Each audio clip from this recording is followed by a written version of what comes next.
네. 네, 이제 시간이 조금 한 1, 2분 지났는데, 이제 회복분과 개인연구 사례 발표 시작하도록 하겠습니다. 저는 2부 사회를 맡은 포천고등학교 손지훈입니다. 네, 네.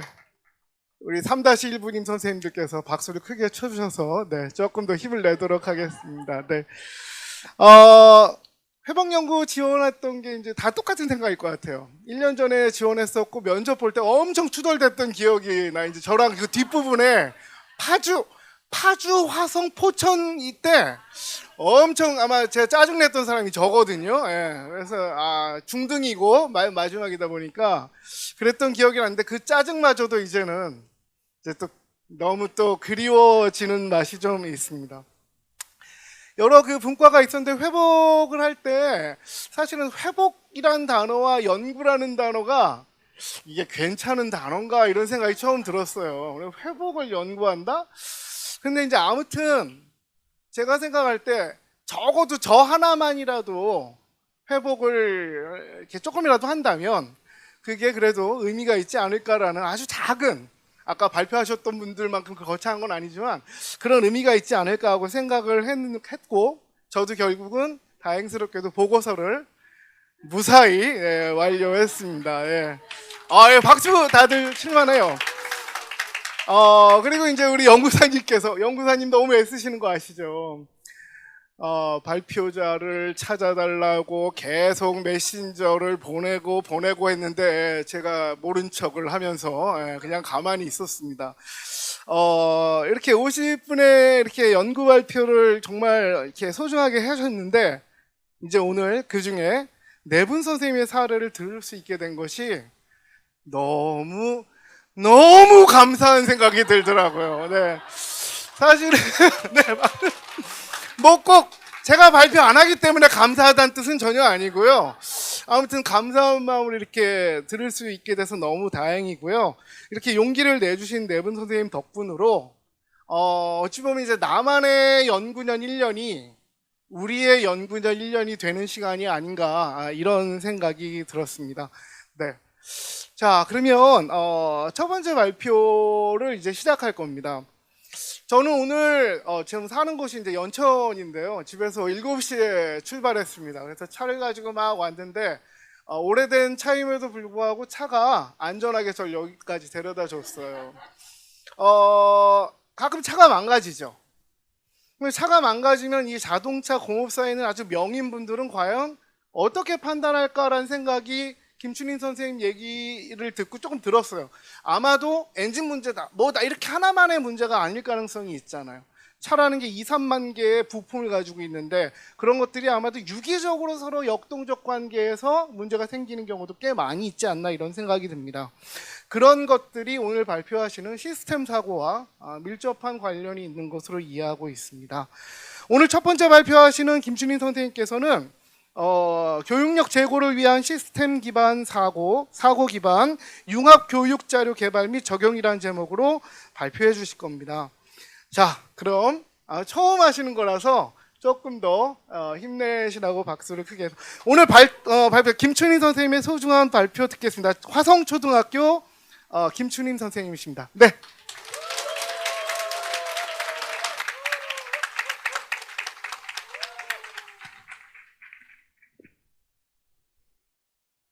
예, 안녕하십니까. 이렇게 막 너무, 처음 이렇게 해가지고 많이 떨립니다. 적극적으로 호응해 주시면 용기 내어서 열심히 발표해 보도록 하겠습니다. 이렇게 발표의 기회를 갖게 되어서 너무 기쁘고요. 영광으로 생각합니다. 관계자 여러분께 감사의 말씀을 드립니다. 사실 저는 지난 중간 발표회 때 제가 발표를 하겠다라고 지원을 했었어요. 근데 그때 제가 일이 있어서 발표를 못했고, 오늘 최종 이 발표에 이렇게 참여를 하게 되었습니다. 네. 저의 연구 제목은 교육력 제고를 위한 시스템 사고 기반 융합 교육 자료 개발 및 적용이라는 것입니다. 예, 좀 낯선 말이 있을 것 같아요. 예, 그러면 그 PPT 파일에 좀 문제가 있어가지고 제가 네, 당황을 했는데요. 우선 감사합니다. 예, 화성초등학교 오산시에 있는 그 학교에 근무하고 있고, 저의 관심은 시스템 사고, 환경 교육, 민주 시민 교육, 세계 시민 교육, 그리고 융합 교육입니다. 시스템 사고가 나머지 것들을 다 아우를 수 있는 그러한 개념이 되겠고요. 저의 삶의 지향은 평소 미니멀리즘과 실천하는 삶을 지향합니다. 원래가 그런 건 아니고요. 제가 시스템 사고를 접한 지 한 5년 정도 되었는데, 시스템 사고를 접하면서 저의 삶의 방향이, 지향이 바뀌었어요. 그래서 이 시스템 사고를 연구를 더 매진을 해야겠다라고 생각을 하고, 이제 올해 연구년 계획도 그렇게 쓰고 이렇게 발표까지 하게 되었습니다. 그러면 먼저 제가 선생님들께 좀 여쭤봐야 될 것 같아요. 시스템 사고에 대해서 3가지 보기가 있습니다. 첫 번째는 거의 못 들어봤다. 두 번째는 들어보긴 했지만 잘은 모른다. 세 번째는 좀 잘 안다. 핵심 개념을 비롯해서 잘 알고 있다. 그래서 3가지 중에 한 가지 손 들어주세요. 1번, 2번 거의 모른다. 예. 두 번째, 조금은 안다. 네, 예, 저가 속한 분인 선생님들. 그리고 잘 안다. 예. 이렇게 시스템 사고가 사실 굉장히 낯선 학문이에요. 그래서 이제 제가 시스템 사고의 확산을 위해서, 그래서 이제 제가 오늘 발표를 하고자 합니다. 네, 그러면, 왜 안 넘어가죠?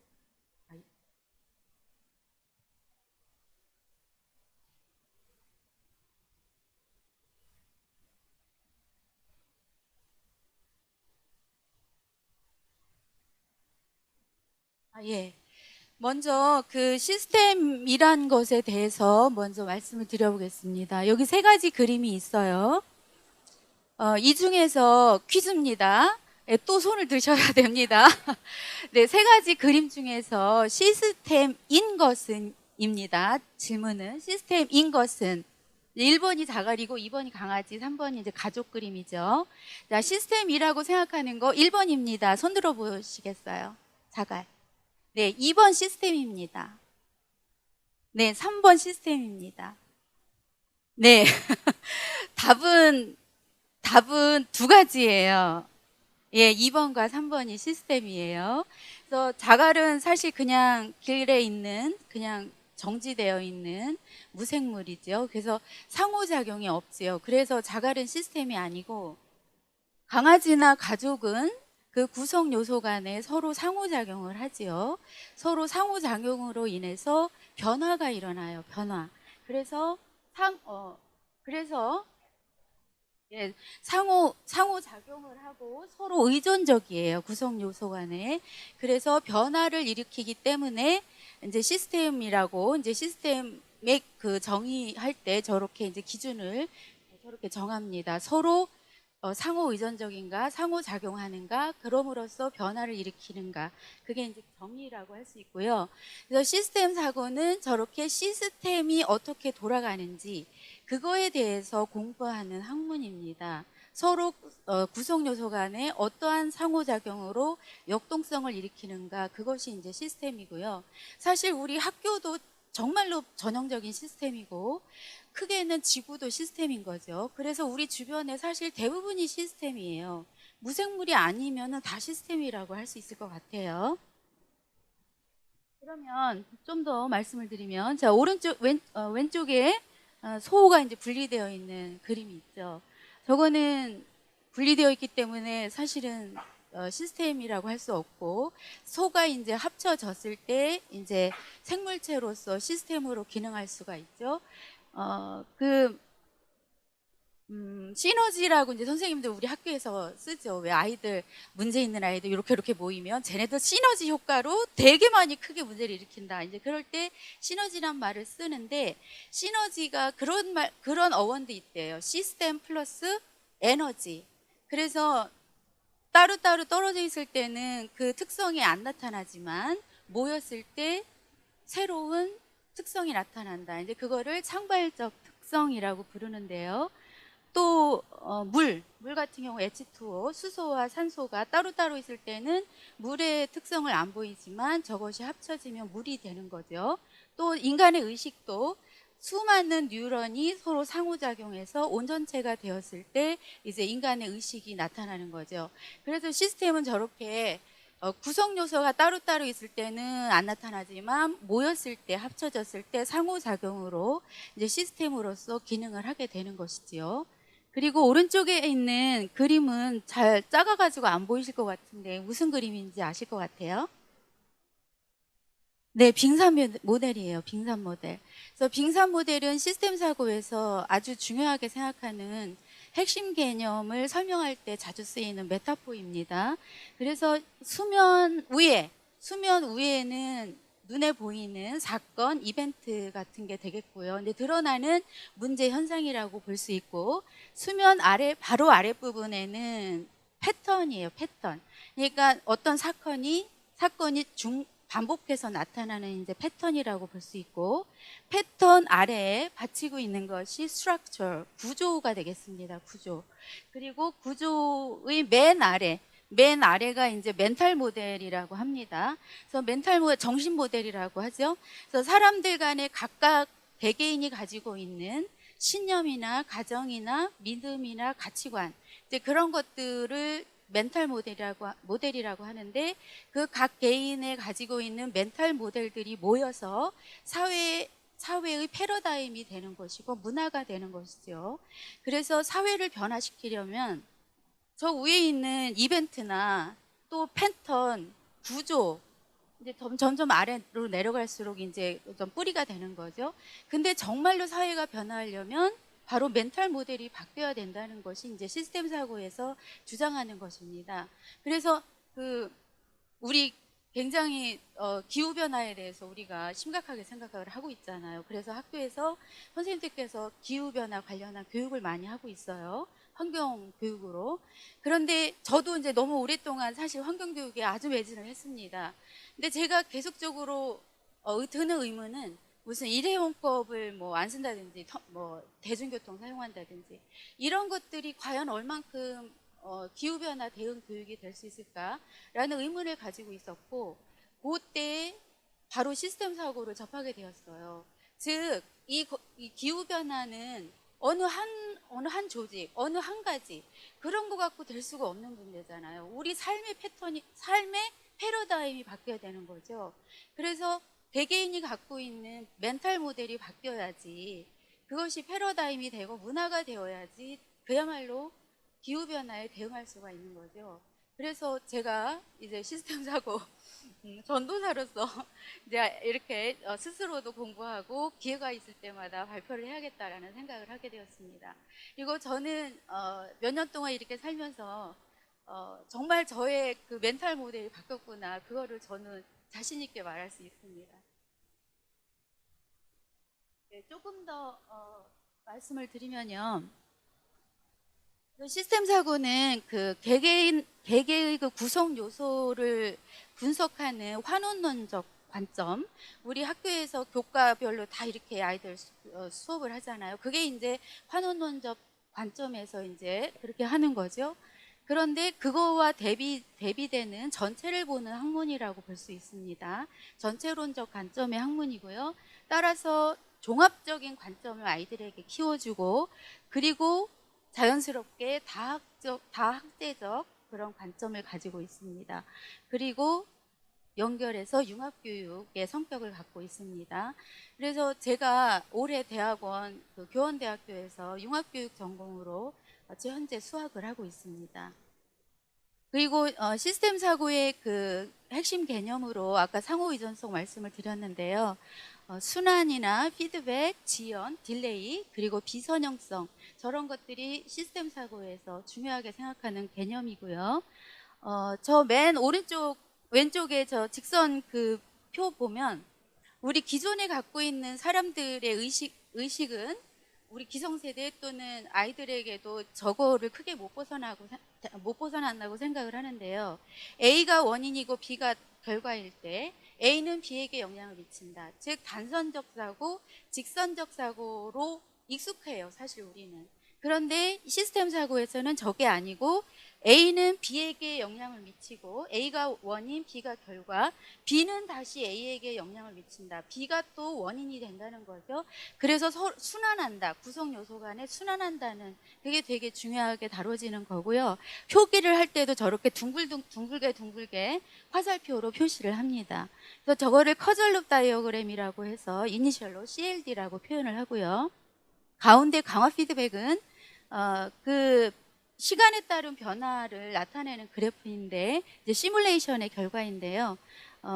그 변수가 이제 시간에 따라서 인구가 이렇게 이제 지수 성장한다 이런 이제 그래프를 나타내는 거고, 강화 피드백이라고 해서 어떤 시스템의 그 역동성이 점점 강화되는 거를 의미하는 거예요. 그래서 사실 인구 같은 경우도 전형적인 강화 피드백의 사례이거든요. 그러니까 옛날에 우리 100년 전만 해도 지구상의 인구 그렇게 많지 않았잖아요. 근데 아주 그 증가하는 속도가 이렇게 지수 성장하는 모습을 보이고 있죠. 그리고 이제 요거는 SFD라고 해서 스탁플로우 다이어그램, 절약 유량 지도라고 부르고, 모델링하는 컴퓨터 그 프로그램으로 모델링한 모습이 되겠습니다. 되게 뭔가 막 어려워 보이고 복잡해 보이지만 사실은 별거 아니에요, 알고 보면. 그리고 요거는 이제 요거를 갖다가 플레이 시켰을 때 이제 요러한 결과가 나와요. 그래서 요거 같은 경우는 변수가 하나였지만, 인구라는 변수 하나였지만, 이거는 피어블링에서 뭐 왕따 프로그램이거든요. 뭐 아이들 교사의 돌봄이라든지 뭐 부모님의 관여 또는 학생들 왕따시키는 수 해서 여러 가지 변수가 함께 여기에 표시가 되는 그런 비헤이비어 오버타임 그래프라고 합니다. 그래서 이런 게 그 컴퓨터로 이제 하는 건데, 사실 시스템 사고는 본래 출발은 시스템 다이내믹스라고 해서 출발을 했어요. 근데 시스템 다이내믹스가 그 말에서도 느껴지지만 공학 기반이고 컴퓨터 기반이에요. 그래서 거기에 방정식을 넣어야 되고 어려워요. 그래서 그 당시에 처음 이거를 연구했던 분들이 이거 너무 어려워. 사람들이 어려워서 하려고 안 하겠다. 그러면 컴퓨터 이 프로그램을 다루는 거를 그것만 뺀 중요한 핵심 개념들은 얼마든지 교육할 수가 있으니까 그거를 하자. 그것이 이제 시스템 사고입니다.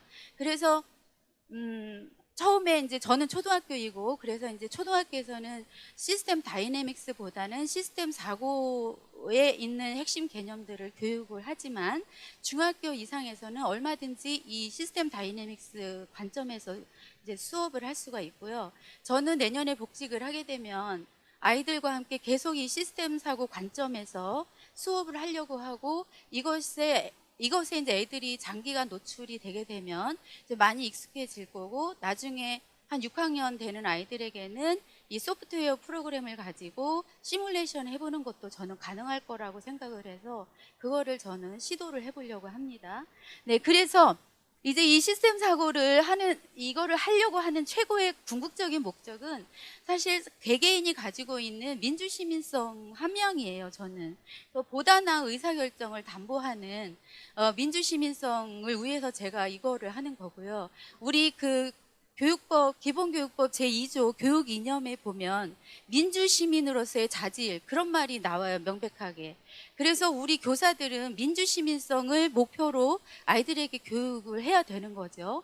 근데 저도 오랜 기간 교사를 했지만 사실 평소에 애들하고 수업을 하면서 내가 지금 하는 것이 민주시민성을 애들에게 키워주나? 그런 생각을 별로 안 하고 살았던 것 같아요. 근데 이 공부를 하게 되면서 민주시민성이라는 것을 항상 마음속에 한쪽에 두고, 이것이 아이의 민주시민성을 키우는가, 그걸 자꾸 질문하면서 이제 수업을 하게 되는 것 같습니다. 제가 시간이 없어가지고 그냥 빨리빨리. 네, 예. 그래서 앞에 거. 네, 그래서 이제 이제 연구의 어떻게 해야 되지?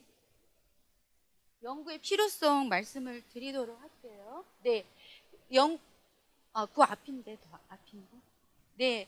그 연구가 이렇게 이제 현대가 복잡해지고 양극화되고 위험해지고 이러면서 지속 가능성이란 말 굉장히 많이 회자되고 있잖아요.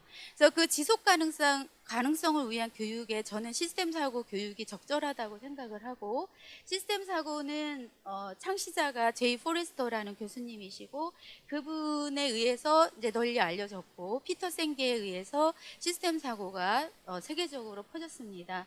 그분들 이걸 한마디로 했을 때 변화의 관점에서 나무가 아닌 숲을 보는 그런 능력을 키워주는 것이라고 할 수 있고요. 유네스코에서 발간한 교육의 미래 보고서에서는 학교의 변화, 변혁적 역량, 융합 인재와 같은 핵심 키워드를 제시하고 있는데요. 이거는 시스템 사고와 굉장히 밀접한 관련이 있습니다. 왜냐하면 다 변화를 강조하고 있거든요. 그리고 학습 나침반 들어보셨죠? 2030. 그 에듀케이션 프로젝트에 보면 개념 노트를 거기서 발간했거든요. 거기에 첫 번째 노트에 바로 시스템 사고가 나와요. 저도 몰랐어요. 공부하면서 알았거든요. 근데 널리 안 퍼졌어요. 그리고 이제 이러한 흐름에 따라서 2022 개정 교육과정에서 중등 교육까지 넘겨주시겠어요? 환경 교육과정에 이렇게 시스템 사고가 들어갔어요. 그래서 6개의 역량이 있는데 그중에 시스템 사고 역량도 환경 교육하면서 키워줘라. 그 지구를 하나의 큰 시스템으로 보고 시스템적 관점에서 아이들에게 환경 교육을 하라는 그런 취지가 되겠습니다. 그래서 요거는 이제 그 교육 과정에 명시되어 있는 문구가 되겠습니다. 네, 그러면 연구의 목적은 그 모든 인간은 시스템 띵커, 시스템 사고자로서 태어난다고 해요. 그만큼 인간에게는 어떤 현상을 종합적으로 바라볼 수 있는 잠재성, 그런 능력이 있다는 거죠. 근데 학교에 들어오면서 분설적 교육에 익숙하다 보니까 그 잠재적인 시스템 사고가로서의 그 능력이 다 죽는 거라는 얘기죠. 그래서 저는 어려서 초등학교에도 시스템 사고가 가능하다는 거, 유치원 대상 성공 사례도 있고요, 외국에서. 어릴수록 이제 여지가 많다고 생각을 하고 있고요. 그래서 저는 이제 동화책을 활용한 시스템 사고 교육 자료, 융합 교육 자료를 개발하고 적용하는 그러한 사례를 제시하고자 합니다. 네, 그래서 시사점 재원을 나중에 말씀을 드리겠습니다. 네, 그러면 그 선행 연구를 했는데요. 키워드로 저렇게 시스템 사고 융합 교육 스팀이 융합 교육 이퀄로 이렇게 우리가 알고 있죠. 그래서 국내 최종 54편을 검색을 했고 그 중에서 이 연구에 활용한 거는 34편이 되겠습니다. 융합교육은 STEAM이 이렇게 돼 있는 거 아시죠? 그래서 이 5가지 분야를 통합해서 교육하는 접근 방식이라고 할 수 있고요. 시스템 사고는 이렇게 그 피터 생게가 더 피프스 디서플린에서 우리말로 학습하는 조직이라고 이제 번역이 되었는데 거기에서 시스템 사고는 전체를 보는 훈련으로서 이는 개별적인 것들보다는 상호관계를 그 고정된 스냅샷보다는 변화의 패턴을 보는 틀로 정의하고 있습니다. 그러면 이거 맞나요? 예. 그러면 요 왼쪽에 이제 저 동그란 도너츠 같이 생긴 저 표식이 원래 스템 학문이 미국에서 나왔잖아요. 그리고 A는 원래 없었죠.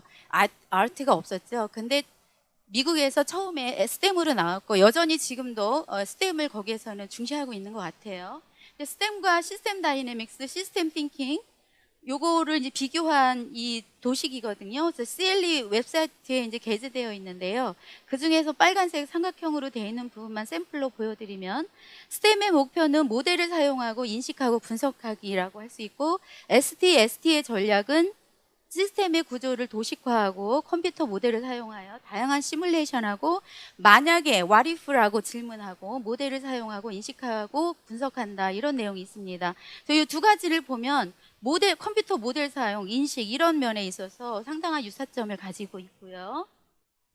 그래서 제가 여러 가지 논문이라든지 그 도서를 통해서 널리 수용되고 있는 그 시스템 사고에서 쓰이는 용어에 대해서 이렇게 정리를 해보았습니다. 그래서 빙산 모델 5가지 요인은 그 피터 생게의 더 피프스 디서플린에서 나오는 5가지입니다. 정신 모델, 멘탈 모델, 시스템 사고, 공유 비전, 팀 학습, 개인 숙련이라고 되어 있는데요. 사실 이 시스템 사고는 이 4가지에 대한 뿌리와 같은 역할을 한다고 할 수 있고요. 변수 개수나 문장 생성, 그림, 인과관계 인과지도, 시간적 사고, BOTG, 이게 이제 아까 비헤이버 오버타임 그래프가 되겠고요. 욕조 모델, 시뮬레이션, 모델링 이러한 말들이 많이 쓰이고 있습니다. 그래서 제가 논문을 분석한 결과입니다. 논문에서는 주제별로 분석을 했고요. 3가지 주제로 나눴습니다. 그래서 융합교육이 공통적으로 들어가 있는 18편을 분석을 해서 요렇게 구성 요소들이 이제 거기에 포함되어 있다는 것이고요. 그 다음에 환경교육에서는 8편의 논문을 분석했고 요렇게 구성 요소가 들어가 있고, 또 과학교육에서도 8편 분석해서 이렇게 구성 요소가 들어가 있습니다. 여기 빨간색은 제가 제 연구에 활용한 구성 요소 개념이 되겠습니다. 시스템 사고의 특징은 가장 이제 유명한 피터 생게가 이제 책에서 제가 읽은 것을 바탕으로 이제 재구성해 보았고요. 시스템 사고에서는 크게 3가지 개념을 주로 중요하게 생각을 해요. 그 중에 이제 피드백 사고인데요. 피드백 사고, 서로 이제 주고받는 영향을 주는 그런 의미가 되겠죠. 그래서 일련의 원인과 결과가 서로 연결되어 순환하는 과정을 의미하며, 이는 시스템의 동적인 행동을 생성하고 유지하는 데 핵심적인 역할을 합니다. 그 다음에 다이내믹 띵킹인데요. 이거는 시간에 따른 시스템의 변화를 이해하는 것과 관련이 있고요. 지연 개념이 굉장히 중요하게 작용을 합니다. 그리고 작동원리 오퍼레이셔널 띵킹이라고 해서 구체적인 프로세스, 작업, 또 기능과 같은 세부 사항에 초점을 둔 사고방식이 되겠습니다. 그리고 스테브와 호퍼는 시스템 사고의 핵심 개념이나 또는 학생들이 시스템 사고를 공부하면서 이제 이러한 것들에 대해서 학습을 하게 되고, 그러한 정의 과정이 되겠습니다. 시간이 없어서 넘어갈게요. 그러면 제가 학생들 연구 대상은 제가 속한 학교의 2학년, 4학년, 6학년 각 한 학급씩 수업을 이렇게 했고요. 연구 절차는 이제 이렇고요. 동화책은 우리나라에서 나온 동화책은 없어요. 시스템 사고에 포커스를 맞춘 책은 없어서 다 해외에 출간된 책을 활용을 했고, 우리나라 말로 번역된 것들이 한 몇 가지 있어요. 그래서 그런 거 같이 포함을 시켰습니다. 그리고 연구의 범위는 그냥 넘어갈게요. 수준별 동화책에서 이제 저학년, 중학년, 고학년 이렇게 했고요. 중고등학교는 그냥 예시로 이렇게 보여드렸습니다. 사실 이 다음에 저는 설국열차 영화, 이방인, 완득이 이런 소설을 갖다가 아이들과 함께 초등학교를 할 기회는 없겠지만 혹시라도 기회가 된다면 이런 거를 인과순환제도로 나타내고 시뮬레이션 해보는 게 저희 꿈입니다. 그리고 동화책 분석을 이제 이렇게, 그래서 구체적으로 각각 동화책에 대해서 시스템 사고가 어떤 구성 요소가 들어가 있고 적용 학년은 어떤 학년이 적절하겠다라는 것을 제가 이렇게 해봤습니다. 그래서 빨간색은 아이들에게 활용한 동화책입니다. 그리고 이제 연구 실천인데요. 제가 시스템 사고, 저 스스로도 시스템 사고 역량이 사실 부족하기 때문에 실천을 평소에 하고 있는데요.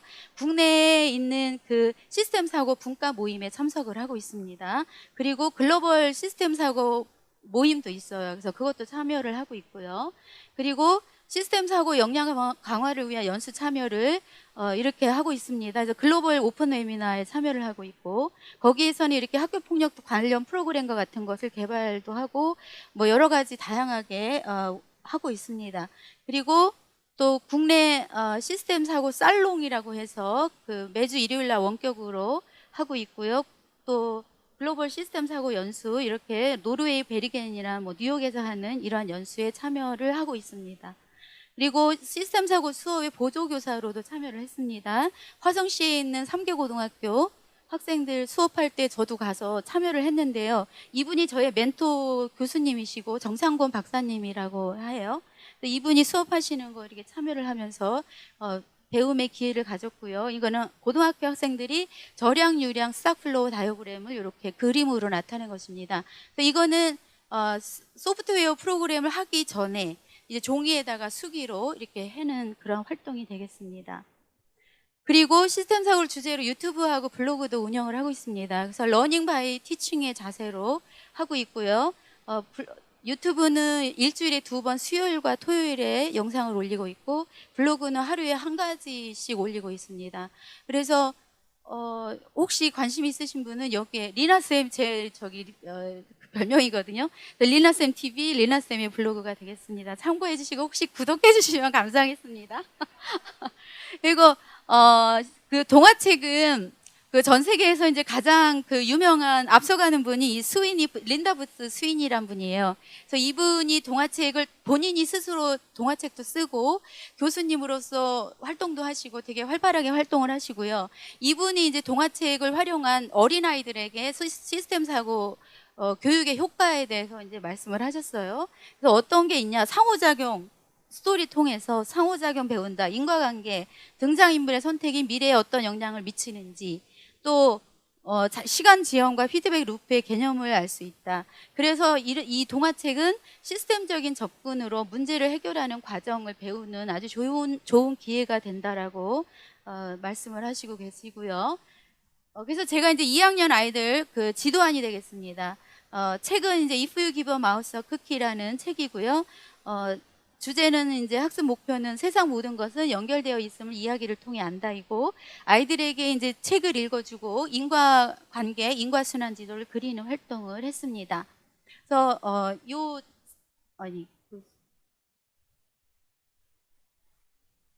여기 사진, 예. 그래서 요게 그 아이들에게 제가 읽어주는 모습이고요. 이제 이게 아이들이 인과지도, 어려워가지고 연결지도라고 말을 바꿨어요. 이렇게 표현한 모습이 되겠습니다.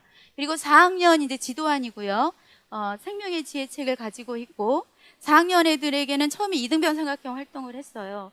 근데 이등변 삼각형 활동 망했습니다. 아이들 4학년인데 그 수학 시간에 이걸 배우긴 했는데 그 시기에 바로 배웠고 잘 모르더라고요. 그래서 사실 망해가지고 안타까웠는데, 네, 다음에 할 때는 뭔가 잘할 수 있으려나 모르겠습니다. 그리고 이제 책을 읽어주고 인과 연결지도 그리기 활동을 했습니다.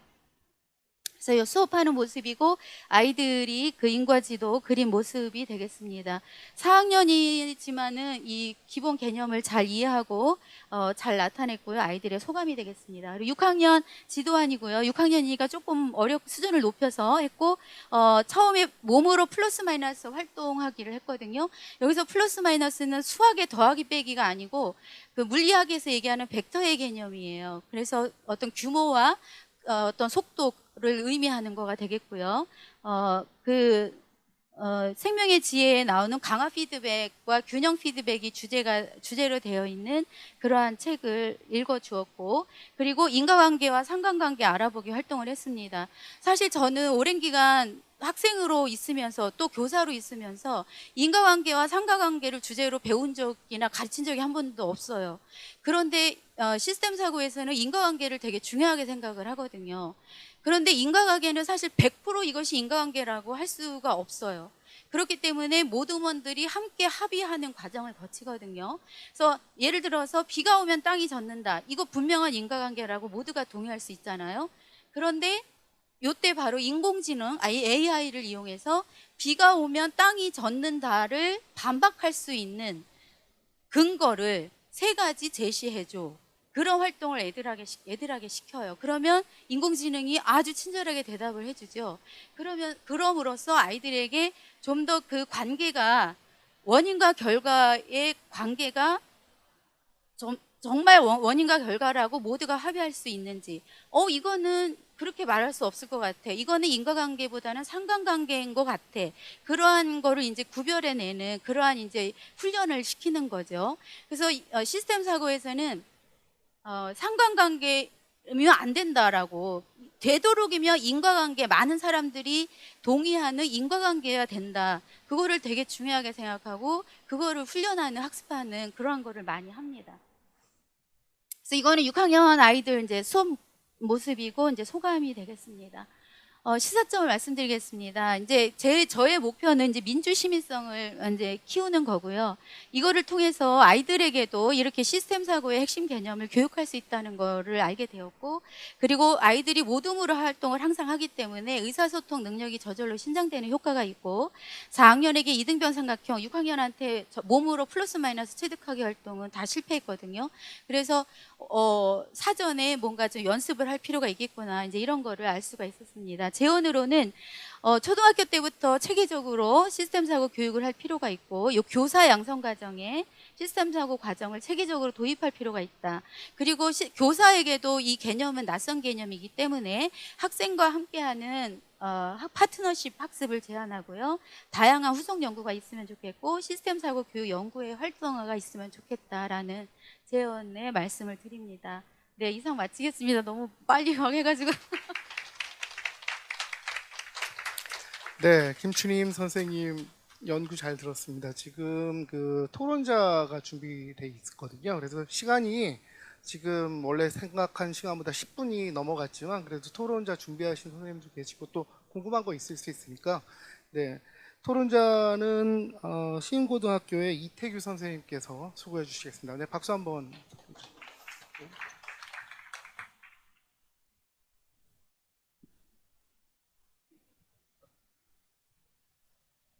예, 선생님 발표 잘 들었고요.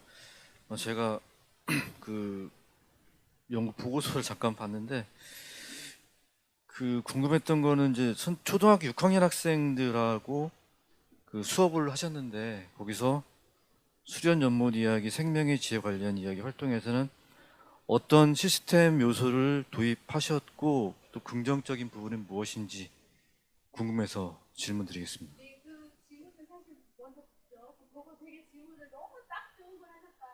생각을 했어요. 왜냐하면 그 수련 연못 이야기가 제가 시스템 사고에 빠지게 되는 정말 그 기회였거든요. 수련 연못 이야기가 그 성장의 한계라는 그 유명한 옛날 나온 책인데요. 그 책에 나오는 이제 한 부분에 그 수련 이야기가 나와요. 수련은 대표적인 증식 속도가 빠른 수생식물이라고 해요. 근데 그 수련 연못 이야기가 지구의 기후 변화를 이제 은유하는 그러한 활동이거든요. 즉 하루에 2배씩 증식하는 수련이 있다. 그랬을 때 한 30일이 되면 100% 가득 찬다. 그래서 너무 그 수련이 가득 차면 생태계가 안 좋대요, 오히려. 그랬을 때 하루 이렇게 두 배씩 증가할 때 며칠이 되었을 때 100% 중에 몇 퍼센트일 것 같냐, 그런 식으로 질문을 하거든요. 그래서 15일 반이 되었을 때 몇 퍼센트일 것 같아요. 그랬을 때 많은 사람들이 뭐 50% 또는 적게 잡으면 10% 이런 식으로 이야기를 하거든요. 그런데 말도 안 되게 0.0003인가 그래요. 퍼센트가 15일인데도. 그리고 29일째 몇 퍼센트일 것 같아요? 29일 때 바로 50%인 거죠. 그래야지 다음날 100%가 되니까. 그런데 그 활동이 교사가 어떻게 하냐면 이제 정원관리사입니다. 정원관리사로서 이 정원을 관리를 하는데 너무나 정원관리사는 할 일이 많아요. 다양하게. 그 중에 하나가 연못을 관리하는 겁니다. 여러분들은 이 수련 연못이 증식하는 이거를 보고 어느 시점에 그 수련을 이렇게 솎아내는 작업을 하겠습니까? 라고 질문을 하거든요. 그런데 많은 사람들이 사실상 이렇게 그 증식 속도가 처음에는 미미하기 때문에 별로 눈여겨보지 않고 그냥 내버려 두는 거죠. 그러다 어느 날 28일, 29일 그때 가보면 25%, 50% 이렇게 증식하는 거잖아요. 그런데 사실 보통 사람들은 25%, 50%가 될 때까지도 뭐 데일하면 되지 이런 생각을 가지고 있다는 거죠. 그런데 이제 다음 날이 되면 이제 게임 오버인 거잖아요. 바로 우리 기후 변화도 이러한 시스템을 밟는다는 것을 의미하는 겁니다.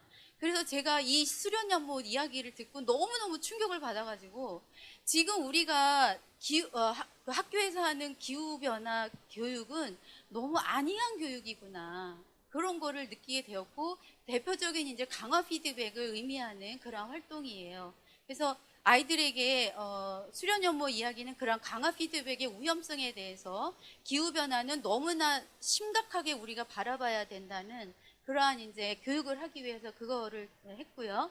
또 헤라클레스 이야기도 이제 불 이야기 나오고 뭐 때리면 때릴수록 뭐 불이 뭐 엄청나게 증가하고 이러는 그런 이야기여서 그런 이야기를 통해서 아이들에게 강화 피드백 이렇게 어떤 시스템이 강화되는 점점점 더 커지는 그것이 생각보다 훨씬 더 크고 규모가 속도가 빠르고 그런 거를 교육할 수가 있어서 환경 교육에서 쓰면은 되게 좋은 효과가 있을 거라고 생각을 합니다. 예. 그 두 번째 질문은 이제 저는 고등학교 있으니까 학생들하고 이제 수행 평가를 할 때 학생들이 그런 환경 문제에 대해서 관심을 많이 가지기 때문에 그 활동을 할 수가 있다고 하는데 지금 1번 질문과 그렇게 유사한 거라서 넘어가고, 세 번째 그 시스템 사고 수업에 대해 관심 있는 선생님들을 위해서 관련 연구 모임에 대한 추가적인 안내를 간단하게 부탁드리고 예, 질문 마치겠습니다. 네, 저 혹시 입원하시려나 제가 생각하고 있었는 게 있었는데 그것만 말씀드릴게요. 그 지구 기후 변화에 대해서 두 가지 점에서 우리가 간과하고 위험성을 경고하고 있는 게 있는데요. 하나는 지연 현상에 대해서 사람들이 미처 그거의 심각성을 생각하지 못한다는 거, 지연 현상. 그러니까 지금 대기 중에 있는 온실가스는 사실은 수십 년 전, 100년 이상 전까지 올라가서 그때 배출된 온실가스가 지금 대기 중에 떠돌고 있는다고 그래요. 그러니까 그런 지연 현상에 대해서 모르고 있다라는 거. 그리고 두 번째는 나중에 어떤 문제가 정말 눈에 보일 때 그때 가서 대처하면 되지라고 생각을 한다는 거죠. 그래서 그 두 가지 차원에서 잘 모르고 있어서 그 말씀을 꼭 드리고 싶었고요. 네, 연구회는 그 국내에서 그 시스템 사고 관련해서 연구회가 두 가지 아까 제가 말씀을 드렸는데요. 하나는 일요일 날 오전에 그 8시에 하는 줌으로 하는 시스템 사고 살롱이 있습니다. 그래서 1시간 반 정도 내외로 하고 있습니다. 참여하시는 분들이 이제 선생님들이시고요. 그리고 이 한 달에 2번 하는 격주로 하는 그 시스템 사고 모임, 그 미래 교육 자치 연구회 미자연의 그 산하 기관인 산하 모임으로 있는 시스템 사고 모임 분과가 있습니다. 그래서 거기에 또 이제 선생님들이 많이 참여를 하고 있습니다. 그래서 관심 있으시면 그렇게 참여를 하시면 될 것 같습니다. 네. 네, 이태규 선생님과 김춘현 선생님 좋은 말씀 들었습니다. 네. 시간이 이제 30분 동안 진행되는데 시작을 좀 늦게 시작하셨어요, 사실은. 네, 여러 가지 좀 문제 때문에. 근데 지금 시간이 상당히 좀 많이 흘러서 아마 연구했던 그 부분도 상당히 많이 있고 그랬는데 이제 다음에 이제 3분 더 발표를 해주셔야 되는데 그 부분에 대해서 조금 양지를 부탁드리겠습니다. 제가 시간 배분에 대해서 조금 더 신경을 썼어야 되는데 그 부분 조금 하시고, 제가 이렇게 여기 앉아서 김충희 선생님 발표하실 때 표정을 보니까 너무 즐거우신 거예요. 너무 이렇게 공부하는 즐거움이나 이런 부분들이 있으셔가지고 정말 중요한 것보다 이제 저는 사실 뭐 핑계긴 하지만 문과라서 이 부분도 잘 모르겠는데 뒷부분은 다만 제가 이런 얘기는 들은 것 같아요. 우리가 멀리 있는 나라의 아이들이 지진으로 뭐 큰 피해를 입거나 이렇게 아플 때 과연 내 마음도 아프냐 안 아프냐를 가지고 연결돼 있냐 연결돼 있지 않냐를 얘기하는 분이 있더라고요. 그러니까 가족이 다치면 되게 고통스럽잖아요. 근데 먼 나라에 있을 때는 사실은 솔직히 좀 덜한데 이게 같은 얘기는 아니겠지만 사고에나 어떤 관점은 좀 비슷한 것 같아요. 그래서 간혹 이제 멀리 있는 아이들을 돕는 기부를 할 때 야 우리나라 애들도 굶어 죽는데 이런 소리를 하는 분들이 계시는데 조금 기후변화나 이런 부분에서 좀 선생님 발표를 듣고 뭐 그런 뭐 가이아 이론이라든지 이런 것들이 떠오르고 시야를 좀 확대해야 되지 않나 이런 생각이 들었습니다. 네, 두 번째 발표입니다. 저도 이제 이런저런 얘기를 할 시간이 없어서 바로 들어가도록 하겠습니다. 빅 히스토리를 아마 들어보셨을 수도 있을 것 같아요. 그 최재천의 아마존에서도 그 유튜브에서도 한번 얘기했었던 걸로 제가 기억이 나는데, 두 번째 발표자는 이제 김창환 선생님께서 발표해 주실 겁니다. 김창환 선생님께서는 나와주시면 될 겁니다. 김창환 선생님께서는 빅 히스토리에 기반한 교사 교육력 회복을 위한 자율연수 프로그램 개발이라는 제목으로 보고서를 작성하셨습니다. 네, 소중한 연구 들어보도록 하겠습니다. 네.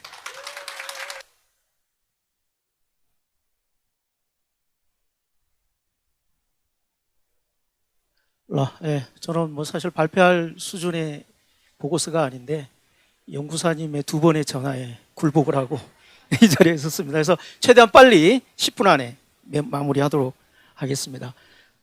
저는 그 양평군에 소재하는 그 지평중학교의 과학교사로 근무하고 있습니다. 저는 빅스토리에 기반한 교사 교육력 회복을 위한 자유연수 프로그램이라는 주제로 연구활동을 진행하였는데요. 좀 생소하시죠, 빅스토리. 그래서 빅스토리에 대한 내용을 중심으로 발표를 진행하도록 하겠습니다. 이 그림 아마 많이 아시고 계실 겁니다. 바로 고갱, 프랑스의 화가 고갱의 1897년 작품입니다.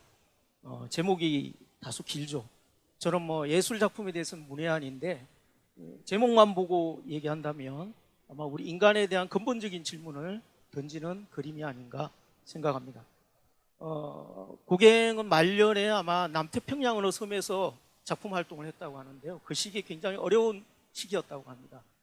건강도 악화되고 또 뭐 그림도 당시로는 알려지지 않았으니까 팔리지 않아서 경제적으로도 힘들고 또 마침 사랑하는 딸이 아파서 사망을 하기도 했습니다.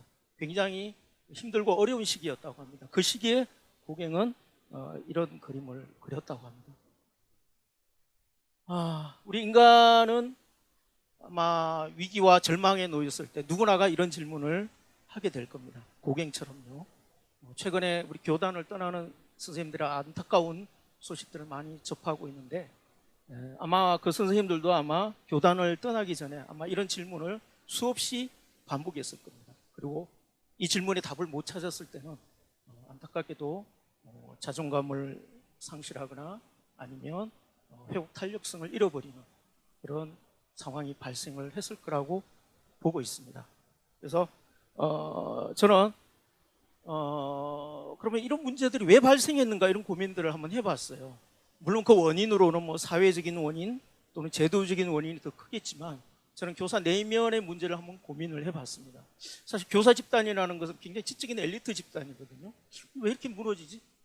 도대체 그렇다면 혹시 뭔가 어떤 이유로 어떤 그 교육 회복력을 소진해버린 게 아닌가 이런 것들을 한번 되짚어봤고요. 그러다 보니까 정말 그 청소년 시기를 되돌아보면 아이들은 입시 경쟁에 또는 우리가 그 대학교 와서는 또 임용고시 준비에 또 학교 현장에 와서는 학생들 생활교육에 그냥 지쳐버린 게 아닌가 이런 고민들을 하게 됐습니다. 그렇다면 이런 지적 집단에게 좀 지적 자극을 주면 뭔가 좀 나아지지 않을까?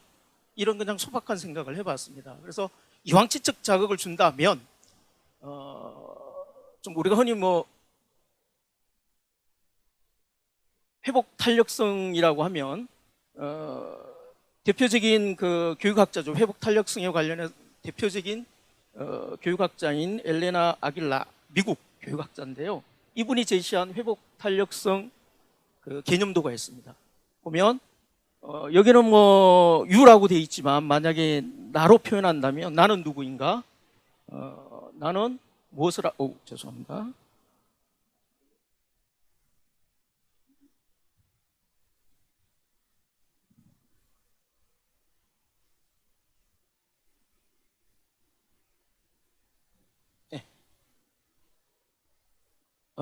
나는 누구인가? 나는 무엇을 하는가? 나는 어떻게 사는가? 나는 어디에 있는가? 이러한 질문에 답을 잘하는 교사가 회복 탄력성이 강하다는 여러 가지 증거 자료를 이용해서 설명을 하고 있습니다.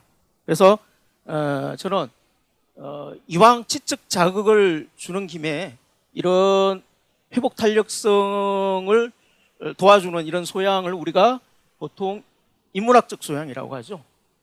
자아 정체성이라든가 자존감, 회복 탄력성 이런 인문학적 소양에다가 좀 과학적 소양을 좀 더하면 어떨까?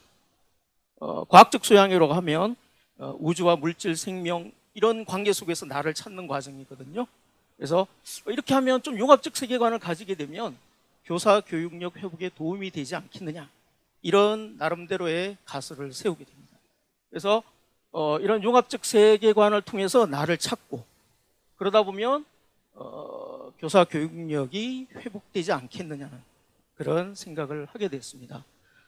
그래서 결국은 교사인 나 자체도 바로 우주가 탄생하면서 존재하는 거 아닙니까? 나 자신도 우주 속에서 물질이 만들어지고 그 물질 속에서 생명이 등장하고 그 생명이 진화하는 과정에서 인류가 등장하고 우리 인류가 문명을 만들고 그 속에 나라는 존재가 탄생한 거죠. 아까 전에 그 시스템 교육 발표에서 우리 자갈 얘기를 했잖아요. 빅히스토리에서는 자갈도 시스템 요소로 보고 있습니다. 왜냐하면 자갈을 구성하고 있는 물질이 뭐죠? 바로 원자죠. 산소, 규소, 마그네슘, 알루미늄 뭐 이런 것들, 철 이런 것들. 결국은 자갈을 구성하는 것도 우주가 탄생하는 과정에서 만들어지는 거거든요. 그 자갈이 풍화 침식되면서 영양분이 되죠. 그것을 식물이 먹고 그 식물을 우리가 먹습니다. 그래서 결국 인류가 등장하게 되는 거죠. 그리고 우리 인류는 자갈 속에 있는 물질들이 이용해서 콘크리트 문명, 철기 문명을 만들어냈습니다. 그리고 그 속에서 내가 존재하는 거예요. 흔히 학생들한테 야, 너 이게 뭐냐 그러면 선생님 나 돌대가리예요. 그래. 돌대가리에서 그래요. 뭐 어쩔래요? 이런 식으로 얘기하죠. 예, 학생들 돌대가리 맞습니다. 왜? 돌로 만들어진 영양분을 먹고 존재하는 거거든요. 그래서 우리 머리 자체는 돌대가리. 저는 학생들한테 야, 이 돌대가리라고 얘기를 합니다. 물론 그걸 설명을 하죠. 예, 그런 측면으로 좀 이해를 하시면 되겠습니다. 그러니까 이 융합적 세계라는 게 아까 선생님이 말씀드린 것처럼 시스템적 사고하고 유사한 것 같습니다. 그래서 이 융합적 세계관을 가지게 하는 분야가 바로 빅 히스토리입니다. 뭐 그대로 번역하면 뭐 큰 역사, 뭐 거대사 이렇게 번역이 됩니다. 그래서 빅 스토리는 뭐 짧게 설명하면 연구의 시간과 대상의 범위를 우주와 물질에서 생명, 인류, 미래로 확장시켜 접근하는 역사 연구 방법론입니다. 아직 학문적인 영역은 아니고요. 하나의 역사 방법론으로서 융합적 세계관을 가지게끔 하는 과학 대중운동의 일환으로 진행되고 있는 분야입니다. 그래서 뭐 여러 가지 그 과학자들이 정의하는 빅히스토리 방법론인데요. 뭐 여러 가지 이제 아시는 것처럼 학제간 통합 연구 분야이기도 하고요. 융합적 세계관을 바탕으로 둔 학문이기도 하고요. 특히 이제 기원을 중심으로 여러 가지 영역들을 연결하는 하나의 거대사 빅히스토리라고 정의를 하고 있습니다. 다시 한번 얘기하면 빅히스토리는 역사라는 것을 하나의 기원의 관점에서 접근을 합니다. 그래서 물질의 기원, 생명의 기원, 인류의 기원, 그리고 문명의 기원을 다루게 됩니다.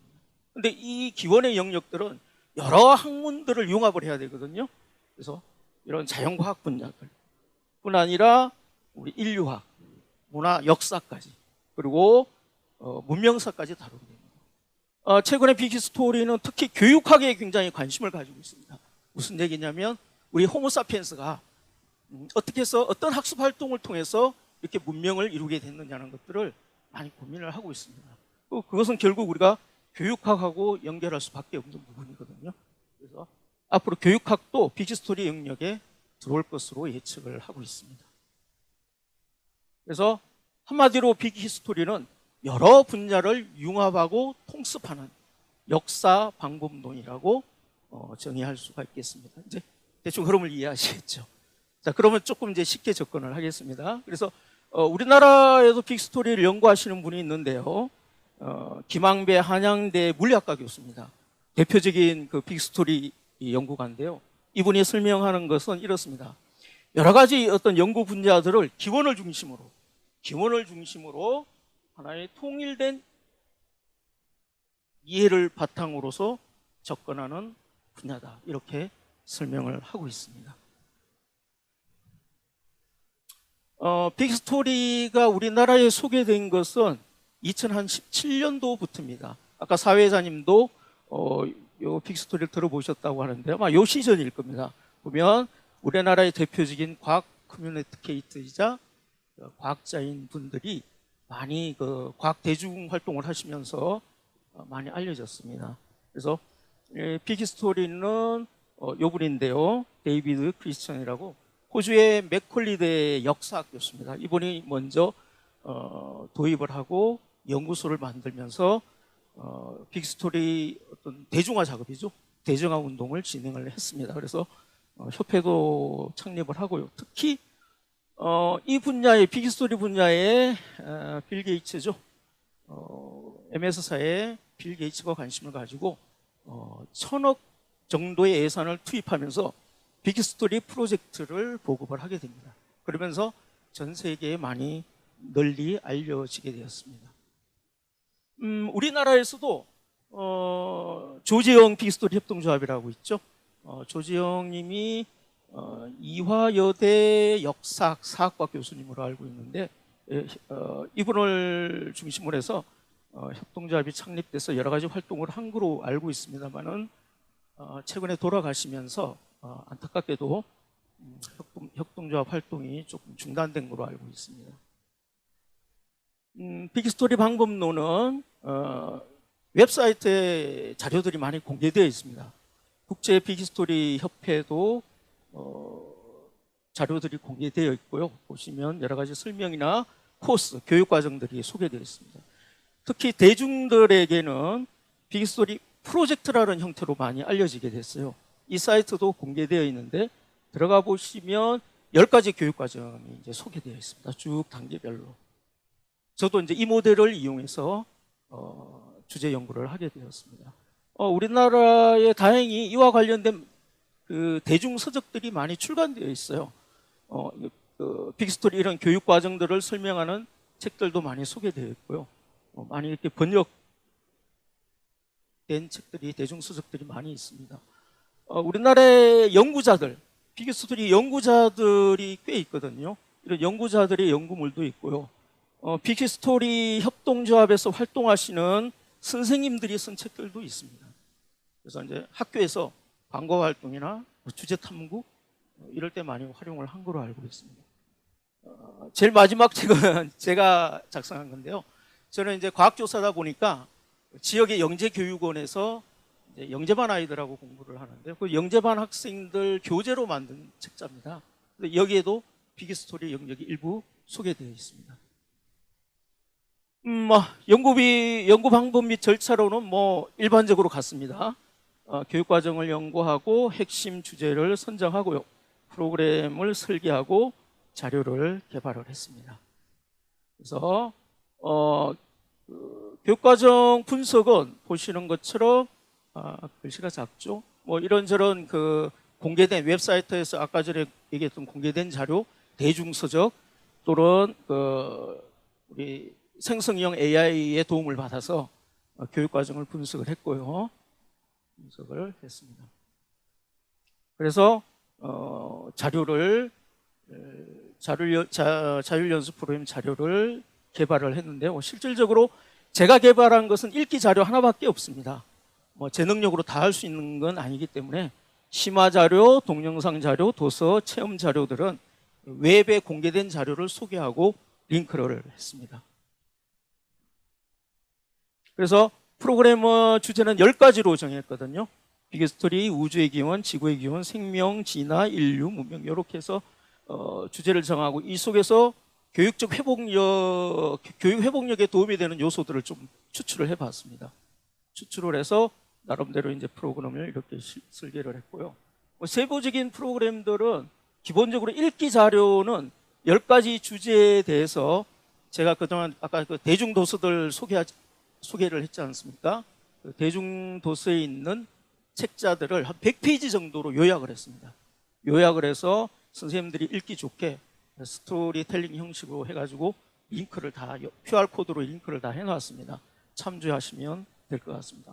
나머지 자료들은 웹에 공개된 자료들을 연결을 했습니다. 그래서 우리 고등과학원 웹진 호리즌이라는 게 있습니다.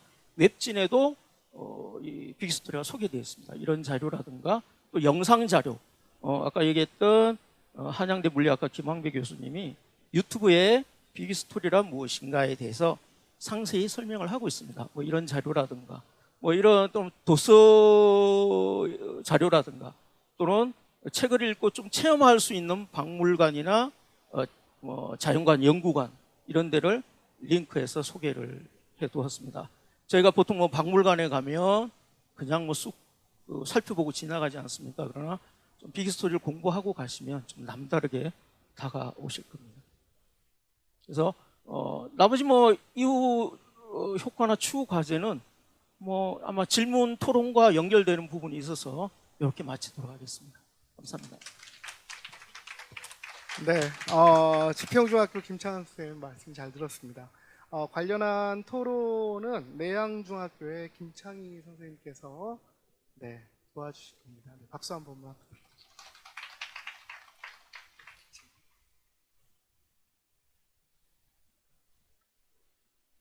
알겠습니다. 네, 방금 소개받은 경기도 광주에 있는 매양중학교 교사 김장희라고 합니다. 네, 김창환 선생님 덕분에 저한테도 생소했던 빅히스토리라고 하는 개념에 대해서 오늘 알게 돼서 감사하게 생각하고 있습니다. 그런데 이제 빅히스토리라는 개념을 제가 제대로 이해한 건지는 모르겠지만 이게 이제 거시적으로는 굉장히 인류의 기원을 연구하는 그런 이론이지만 그거를 미시적으로 접근을 하셔서 학교 현장에서 학생이나 학부모에게 주로 우리가 회복 탄력성의 위험을 많이 받고 있다라고 생각을 하는데 실제로 이 교사들의 현장에 있는 교사들의 회복 탄력성을 구현하는 것과 이 빅히스토리의 이런 선생님이 10차시까지 아예 교육과정처럼 굉장히 세밀하게 이렇게 짜신 게 되게 인상적인데 이러한 그런 빅히스토리를 적용한 이런 자율연수 프로그램이 현장에서 회복 탄력성의 위협을 받고 있는 교사들에게 실질적인 도움이 되려면 어떤 저희들의 노력은 어떤 노력이 되어야 될지 이것을 연수로 진행한다면 어떻게 적용해야 될지 그것을 좀 여쭤보고 싶습니다. 네네 네 하나로 그냥 시간이 네. 없으니까 사실 이 제 보고서는 사실 보고서로서의 가치는 굉장히 부족합니다. 왜냐하면 보고서가 의미가 있으려면 현장에 적용되고 또 그것이 선생님들한테 평가되고 검증돼야 되는데 그냥 아이디어 순에서 제안한 것밖에 되질 않거든요. 그래서 이후에 저는 제 개인적으로는 이 빅스토리 분야가 좀 더 교육학하고 좀 연계돼서 좀 더 체계적인 연구가 되었으면 하는 바람이 있습니다. 그래서 아까 소개되었던 빅스토리 우리나라 대표적인 연구가인 한양대 김항배 교수님한테 제가 연구 보고서를 보내드렸어요. 보내드리고 제자분들이 좀 더 체계적인 연구를 통해서 좀 학교 현장에 선생님들한테도 적용되는 빅스토리 연구물들이 좀 나왔으면 좋겠다라고 제안을 드렸고 교수님이 응원을 해주셔서 오늘 이 자리에 발표를 하게 된 겁니다. 그래서 좀 더 이 분야는 지금 아직은 제가 제안한 것은 완전히 갔을 단계고요. 좀 더 전문가들의 체계적인 연구를 통해서 이게 교사들의 교육력 회복에 어떻게 연결될지는 좀 더 연구가 필요한 거라고 생각을 합니다. 네, 감사합니다. 네, 김창환 선생님 발표, 그 다음에 김장희 선생님 질문 토론까지 잘 들었습니다. 두 분께 박수 한 번만 다시 한번 쳐주세요. 네, 세 번째 발표 시간입니다. 사실 저는 전공이 국어 교육인데요. 그래서 글쓰기에 대한 부분들에 대한 효과나 이런 부분들을 상당히 좀 중요하다라고 생각했고 예전에 홍세화 선생님의 생각의 좌표라는 책에서 읽고 체험하고 읽고 거기서 멈추는데 글쓰기까지 가는 것이 진정한 내 것이 된다 이런 얘기가 되게 인상적으로 들었던 것 같아요. 오늘 세 번째 발표 윤영희 선생님께서도 독서와 체험, 글쓰기에 대한 얘기를 묶어서 발표를 해주실 겁니다. 네, 연구년 여교사의 경험에 관한 자전적 내러티브, 독서, 체험, 글쓰기로 치유와 성장을 찾아서라는 대단히 시적인 제목으로 연구 보고서를 발표해 주실 겁니다. 네, 죄송합니다. 범계초등학교 윤영희 선생님이십니다. 네.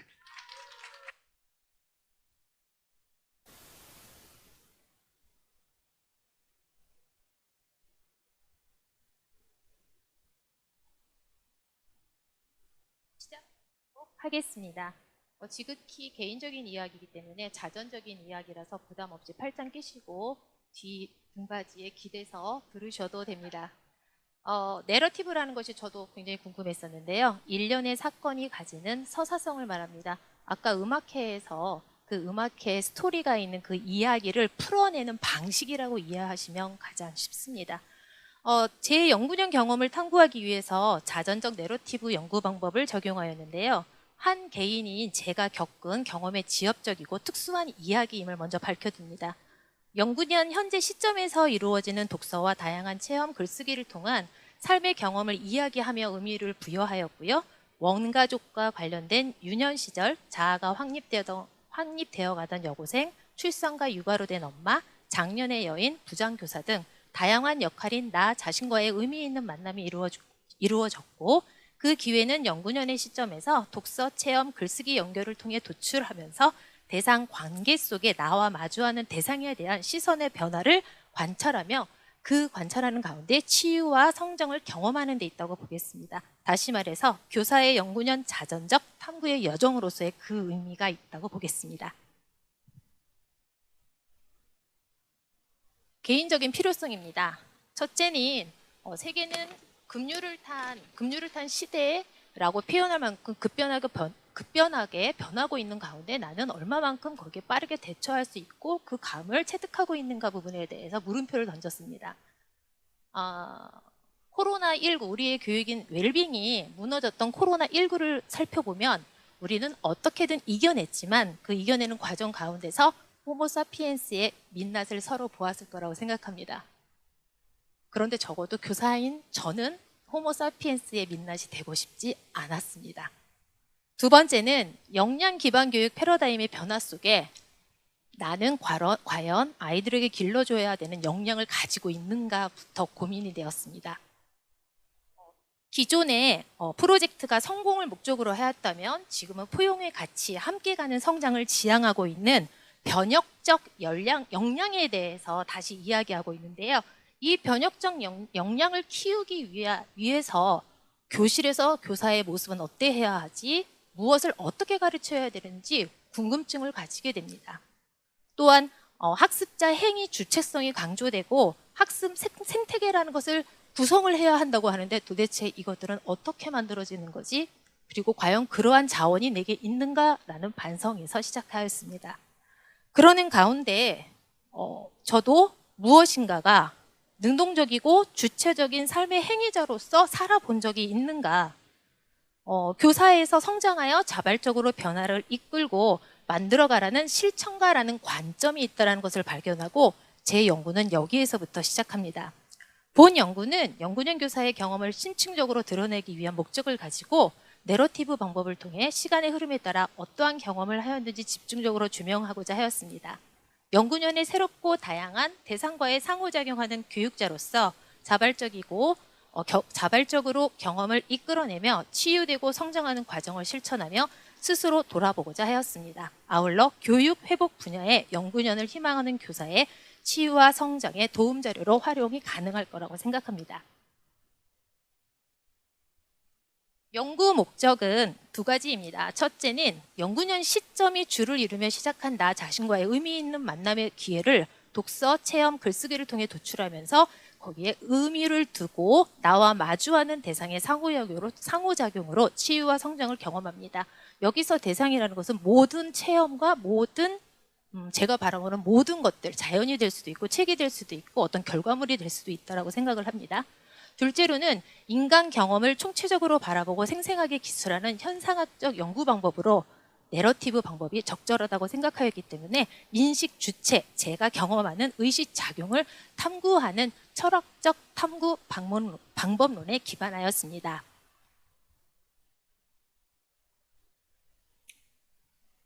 다음은 연구 로드맵입니다. 처음에는 제가 저의 주체적이고 능동적인 삶의 행위자로서 치유와 성장 프로그램을 저에게 맞춤형 구안을 했고요. 구안하는 가운데 이론적 배경과 논문을 탐색해서 크게 세 가지 주요 주제를 설정하게 됩니다. 가운데 보시면 독서, 다양한 체험, 글쓰기가 있고요. 그 다음에 글쓰기 한 결과물, 책 발간물과 그 다음에 올려진 무대, 연극 공연, 그 다음에 임상 음악 치료사와 작가가 관찰한 저의 기록지를 기반으로 해서 제가 풀어낸 이야기, 제가 풀어낸 저의 서사의 이야기, 내러티브의 치유와 성장을 의미를 분석하고 해석하는 데 있습니다. 다시 말해서 제 연구의 목적은 자신에 대한 성찰과 타자에 대한 이해, 세계의 재구성으로 공동체 모두의 잘 삶을 위한 독서, 체험, 글쓰기로 치유와 성장하는 데 있다고 하겠습니다. 연구 문제는 두 가지입니다. 첫째는 제가 풀어낸 자전적 저의 이야기가 도대체 어떠한가, 그리고 풀어낸 이야기에 치유와 성장의 의미는 어떻게 담겨져 있는가입니다.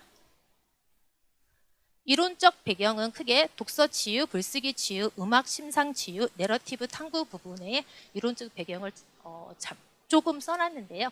저는 여기서 독서 치유가 참 좋았습니다. 독서 치유의 부분에 있어서 책이 상상의 변주곡을 일으킨다.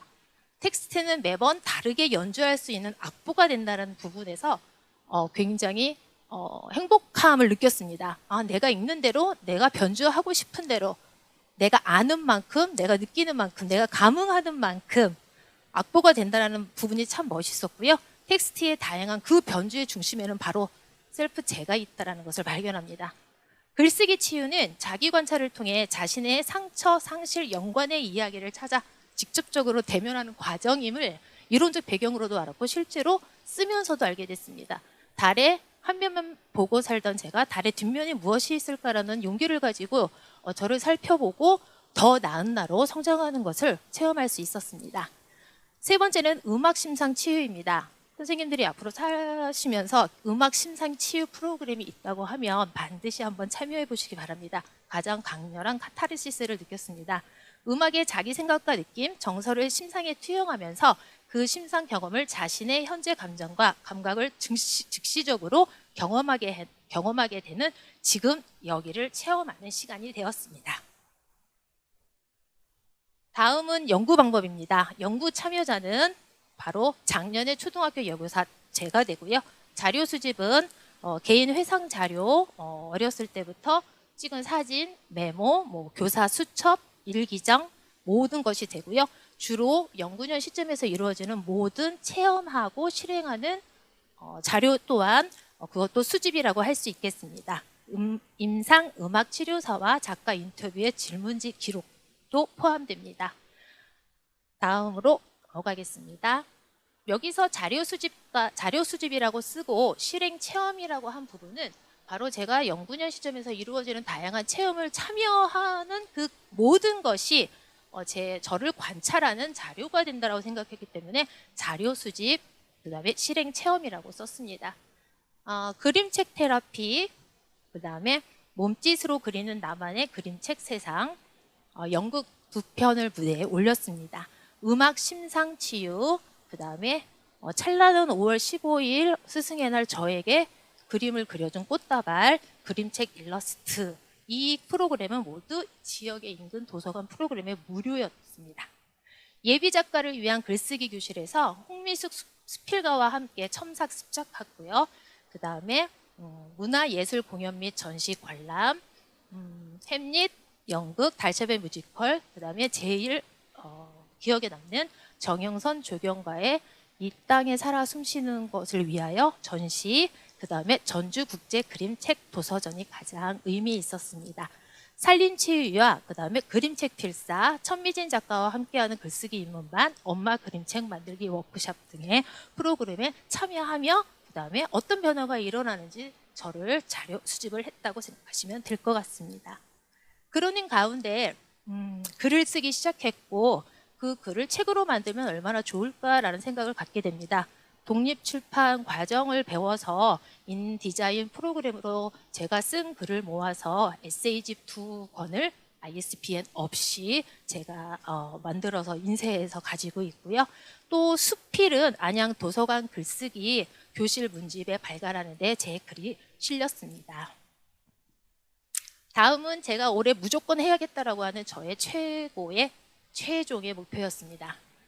엄마 그림책 만들기 워크숍에 참여해서 퍼블리셔와 포토피아 프로그램을 이용을 해서 그림책을 만들었습니다. 이 그림책을 만든 이유는 제가 풀어낸 저의 이야기에서 첫 번째 만난 개념이 상실이었습니다. 어떤 상실이냐? 나는 지각을 하면 안 되고 너는 아침밥을 안 먹어도 돼. 예. 아침의 상실로 인해서 엄마 자격의 상실을 첫 번째 마주했었어요. 그래서 너무나 미안했고 그런 아들에게 선물을 해주고 싶은 미안한 마음에서 제가 그림책을 만들었습니다.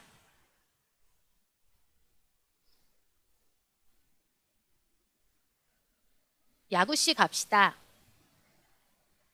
윤영이 무엇을 좋아하는지 모르고 산 시간들을 위로하며 나에게 손을 내밀었을 때 그림책이 와주었습니다. 나를 많이 사랑한 2024년 일상들이 아름다운 여행 같았던 한 해를 기억하며 첫 그림책을 내어봅니다. 네.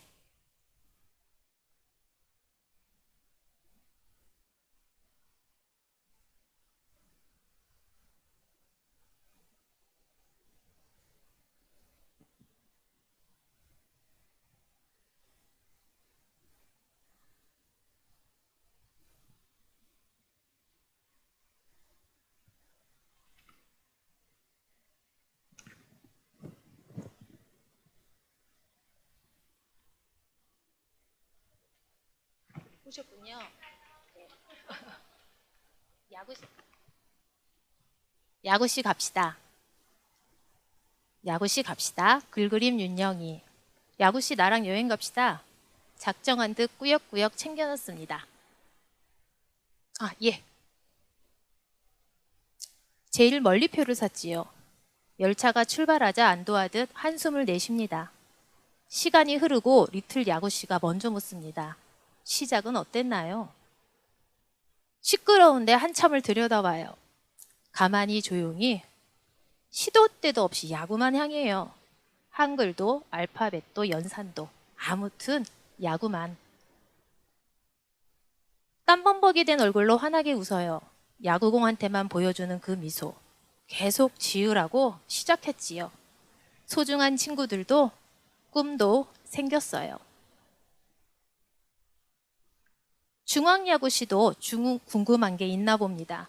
초록색 그라운드와 파란 하늘이 한눈에 들어오는 화성 드림파크의 언덕. 갈 때마다 마음이 설레인데요. 설레임 언덕. 서해 바다에 놓을 구장의 야간 라이트 불빛. 흘린 땀방울을 식혀주는 바닷바람도 멋있기만 하대요. 도대체 얼마나 사랑하는 걸까요? 예고 없이 찾아온 홈런 2방. 우리에겐 고구마 여주가 아닌 감 좋은 여주, 타격감. 눈이 반쯤 감긴 고교 야구씨와 마주칩니다. 벚꽃이 몽글몽글 희망을 머금은 봄에 연애한대요 야구랑만. 마음껏 피어도 좋은, 마음껏 웃어도 좋은. 먹어도 살이 안 쪄. 손이랑 발도 작아. 몸도 뻣뻣해. 엄마 닮아서. 오늘도 투덜보따리 한가득 풀어놓네요. 그러다 눈이 마주치면 같이 외치죠.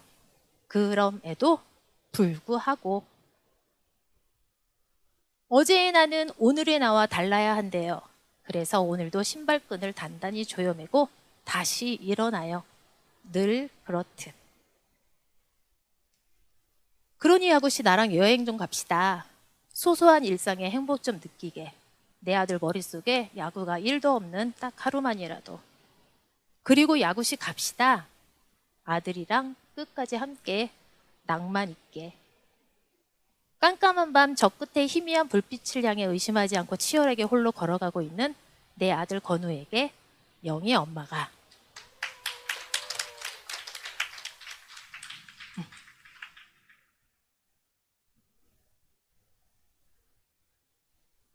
다음은 영국 두 편이었습니다. So What 그래서 뭐 그다음에 천미진 작가의 된장찌개를 그림책을 기반으로 하여 다시 쓰고 모르는 사람들과 같이 협업해서 여름부터 가을까지 했었는데요. 이 So What이라는 그래서 뭐라는 부분의 연극을 잠깐 보여드리려고 합니다.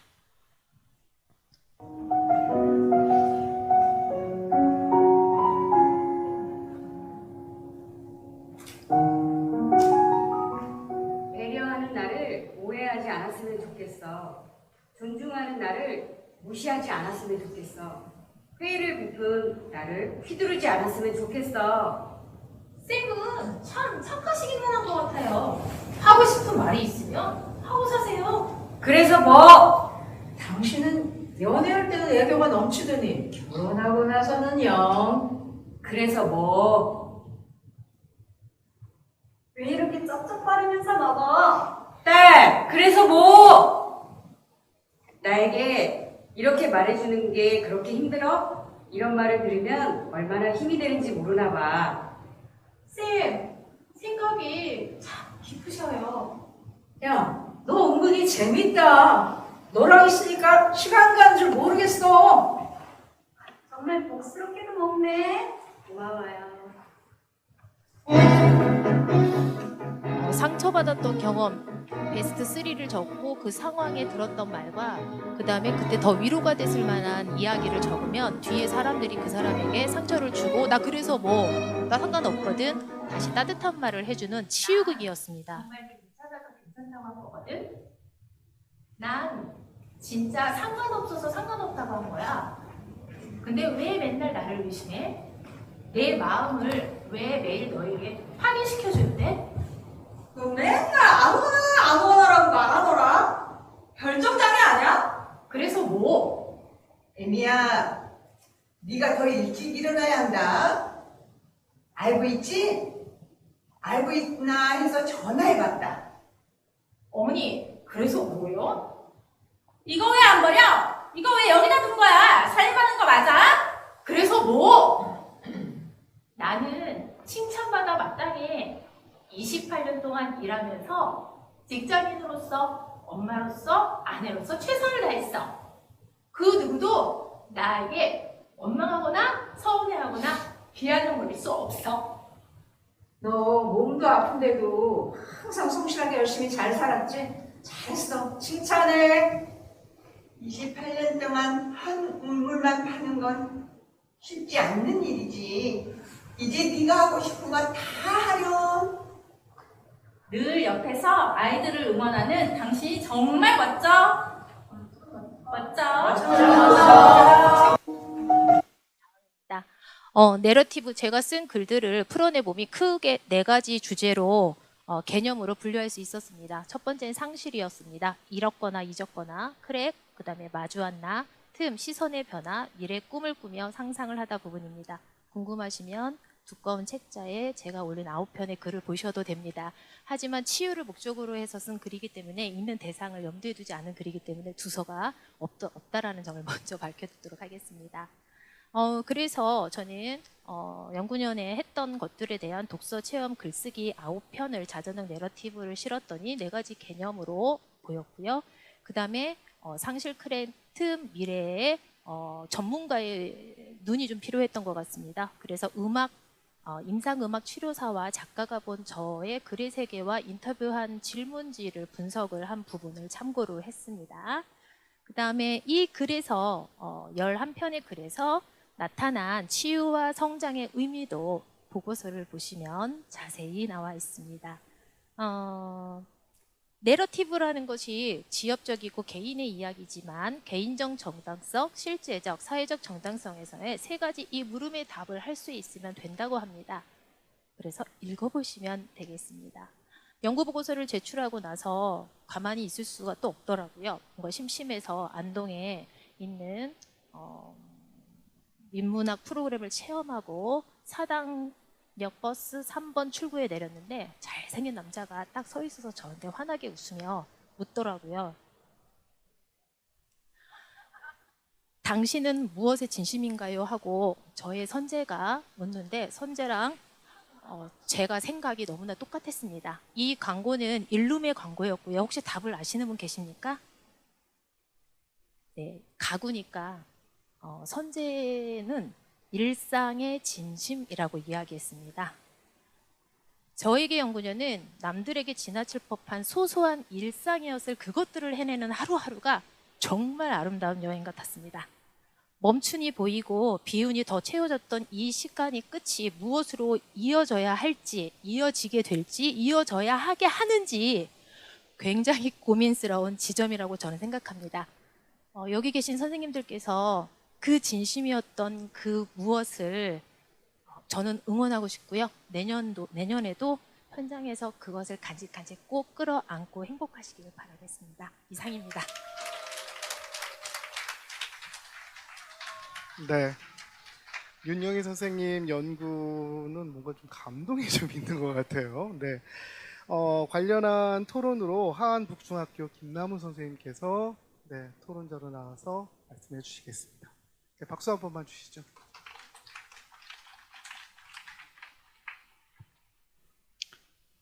네, 선생님 연구 보고서 제가 꼼꼼히 정말 잘 읽어봤고요. 한 선생님이 다양한 경험을 통해서 작가로 발전해가는 그런 삶을 살고 계시지 않은가 이런 감동을 좀 받았습니다. 그래서 제가 질문을 한 5가지 준비를 했지만 네, 네, 저도 3부 진행 때문에 또 올라가야 될 것 같아서 네,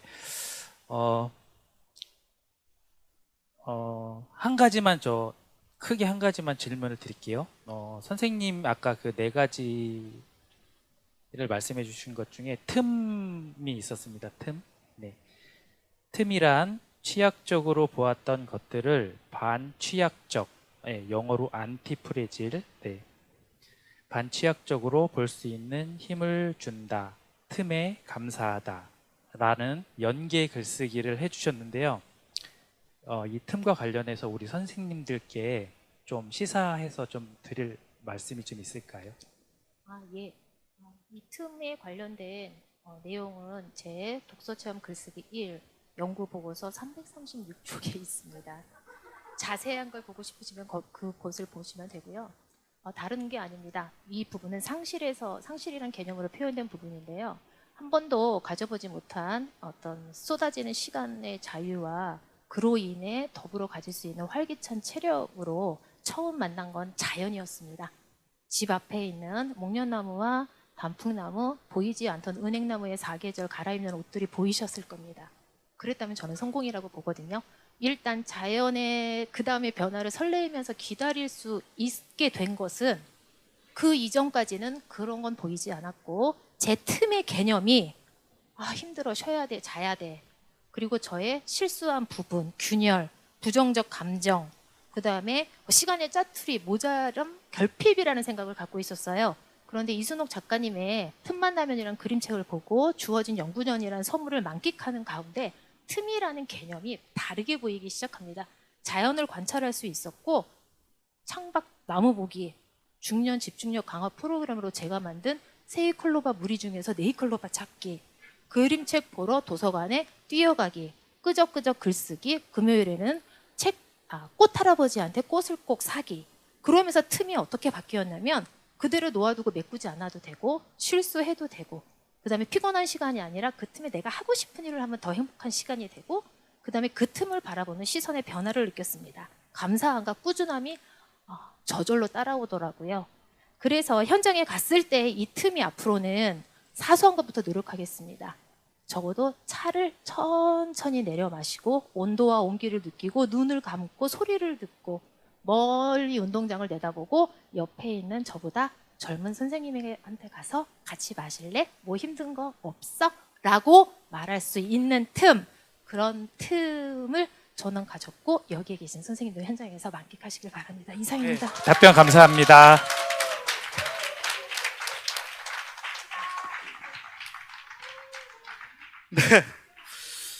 네, 윤영희 선생님하고 김나훈 선생님 박수 한 번만 다시 한번 부탁드릴게요.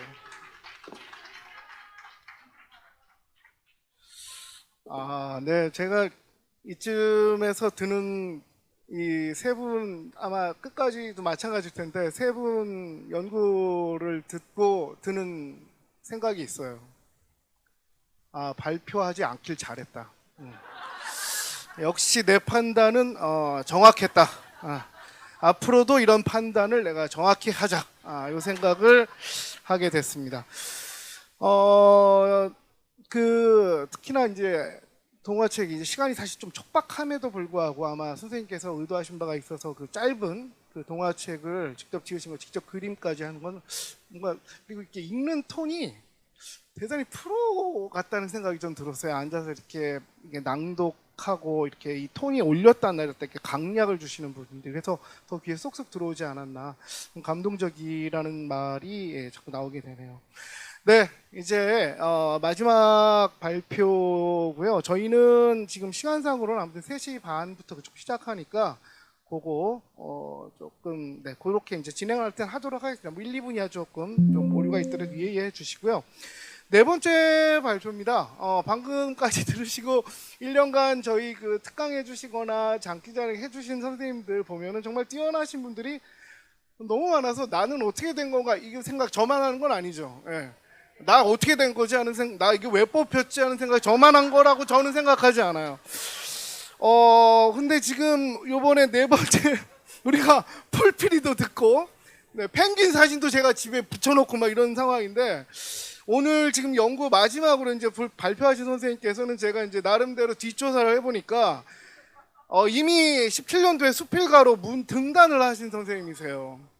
그리고 이제 우리 두꺼운 책 꼭 가져가실 거죠? 그거 집으로. 예, 전 믿습니다. 그래서 그 연구 보고서 뒤쪽에 부록처럼 선생님께서 쓰신 수필도 실려 있는 것으로 제가 알고 있습니다. 그리고 25년에 정말 예전에 저도 이제 국어교육하라고 정말 생각했던 그 신추문예 이런 것도 지금 도전을 이미 하셨다고 합니다. 그래서 전공자로서 정말 너무너무 부러운 분이라는 생각이 좀 들어요. 거기다가 이제 그걸 인성교육으로 연결을 시키셨다라고 하니까 정말 너무너무 궁금한 생각이 들어요. 자, 발표 주제는 우리말을 살려 아이들의 올바른 인성교육을 위한 동화 창작하기라는 아주 멋진 제목입니다. 네, 발표자는 우리 김포 호수초등학교 곽영도 선생님이십니다. 선생님의 소중한 발표 듣겠습니다.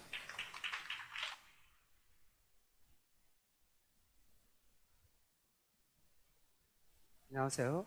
너무 거창하게 또 여기 부담 100배 됩니다. 이렇게 되면 이미 제가 중간 발표 때 한번 말씀드렸지. 캔디 기억나나요? 네.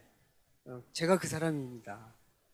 그래서 중간을 했기 때문에 또 최종도 그걸 연결을 시킨다는 의미에서 제가 발표를 하겠다고 해서 연구사님의 걱정을 좀 덜어드렸는데 그 뒤에도 잘 안 돼서 아마 고생하신 것 같아요.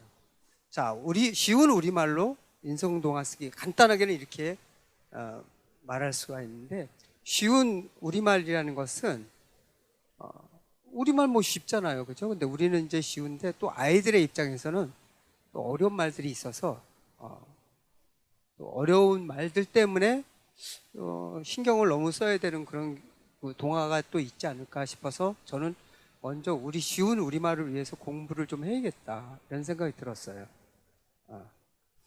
이분께서 정말 너무 580여 년 전에 이렇게 우리를 위해서 우리 훈민정음 한글을 만들어 주셔서 얼마나 감사한지. 그래서 저희가 덕을 보고 있고 저는 그거 덕을 또 충분히 또 향유하고 있고 느끼고 있습니다. 감사합니다. 네. 그래서 요거는 제가 아까 말씀하셨듯이 전 이제 수필을 썼었는데 한글 그렇지만 한마는 글이다. 무슨 뜻인지 알겠죠? 우리 한글이 일제 강점기에서 굉장히 시련을 겪었고 그 이전에는 중국 한자 말 때문에 또 어려움을 겪었고 또 요즘에는 영어 때문에 또 어려움을 겪고 있지 않습니까? 이리 치고 저리 치고 참 한글 한마는 글이다. 그래서 제가 수필로 거기다 써놨으니까 나중에 한번 거기에 두꺼운 것에 있으니까 한번 읽어보세요. 이호독 선생님 아시는 분? 의외로 많지는 그러시구나. 이호독 선생님은요, 우리 글 바로 쓰기 해서 이런 책 2권, 이거 지금 굉장히 오래된 거야. 20-30년 전에 나온 건데, 우리 글 바로 쓰기, 이거가 1편인데 너무 많아서 한 권만 갖고 나왔어요. 우리 글에 대해서 굉장히 관심을 많이, 이분도 초등학교 교장으로 이제 퇴임하시고 이제 지금은 고인이 되셨는데, 이분 책을 제가 25년 전인가요? 그때 제가 지금 교직 경력 33년인데 25년 전인가 1990년대에 읽었습니다. 그리고 우리 문장 바로 쓰기도 나왔어요. 그래서 이분 쓴 책을 제가 읽으면서 깨달았어요. 정말 우리 글은 어떻게 보면은 옷만 우리 글이지 그 내용을 들여다보니까 너무 중국 글자 또 일본 말투 그리고 영어 이것에 너무 처절하게 오염되어 있구나라는 것을 그때 느꼈었습니다. 그래서 우리 그걸 좀 공부 좀 해야겠다 생각을 했었는데 마침 이분이 이제 돌아가셔서 이제 책 저서는 이렇게 남기셔갖고 그거는 제가 다 읽어봤는데 그 뒤에 누가 이분의 뜻을 이어서 이렇게 우리 글을 발전시키고 되살릴 수 있을까 걱정했는데 한 분이 나오셨어요.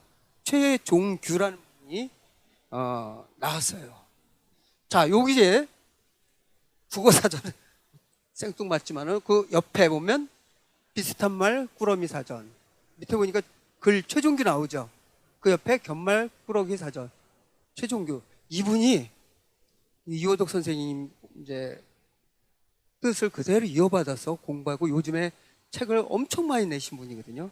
이번 책을 제가 이번 연구년에 책을 사갖고 제가 공부를 했습니다. 그래서 이렇게 두꺼워요.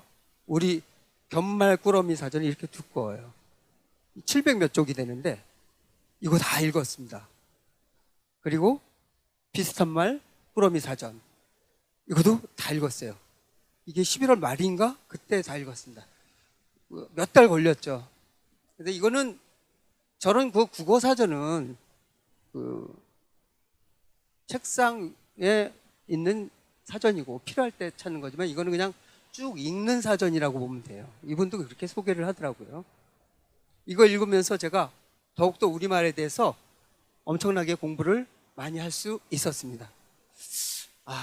그래서 이런 것들을 자, 이건 제가 보여드렸으니까 이거 중간 발표 때 다 얘기했어요. 그죠? 또 이분이 쓴 것 중에 이게 있어요. 이거는 지금 3분의 2는 읽었는데 다는 아니거든요. 우리말 꽃.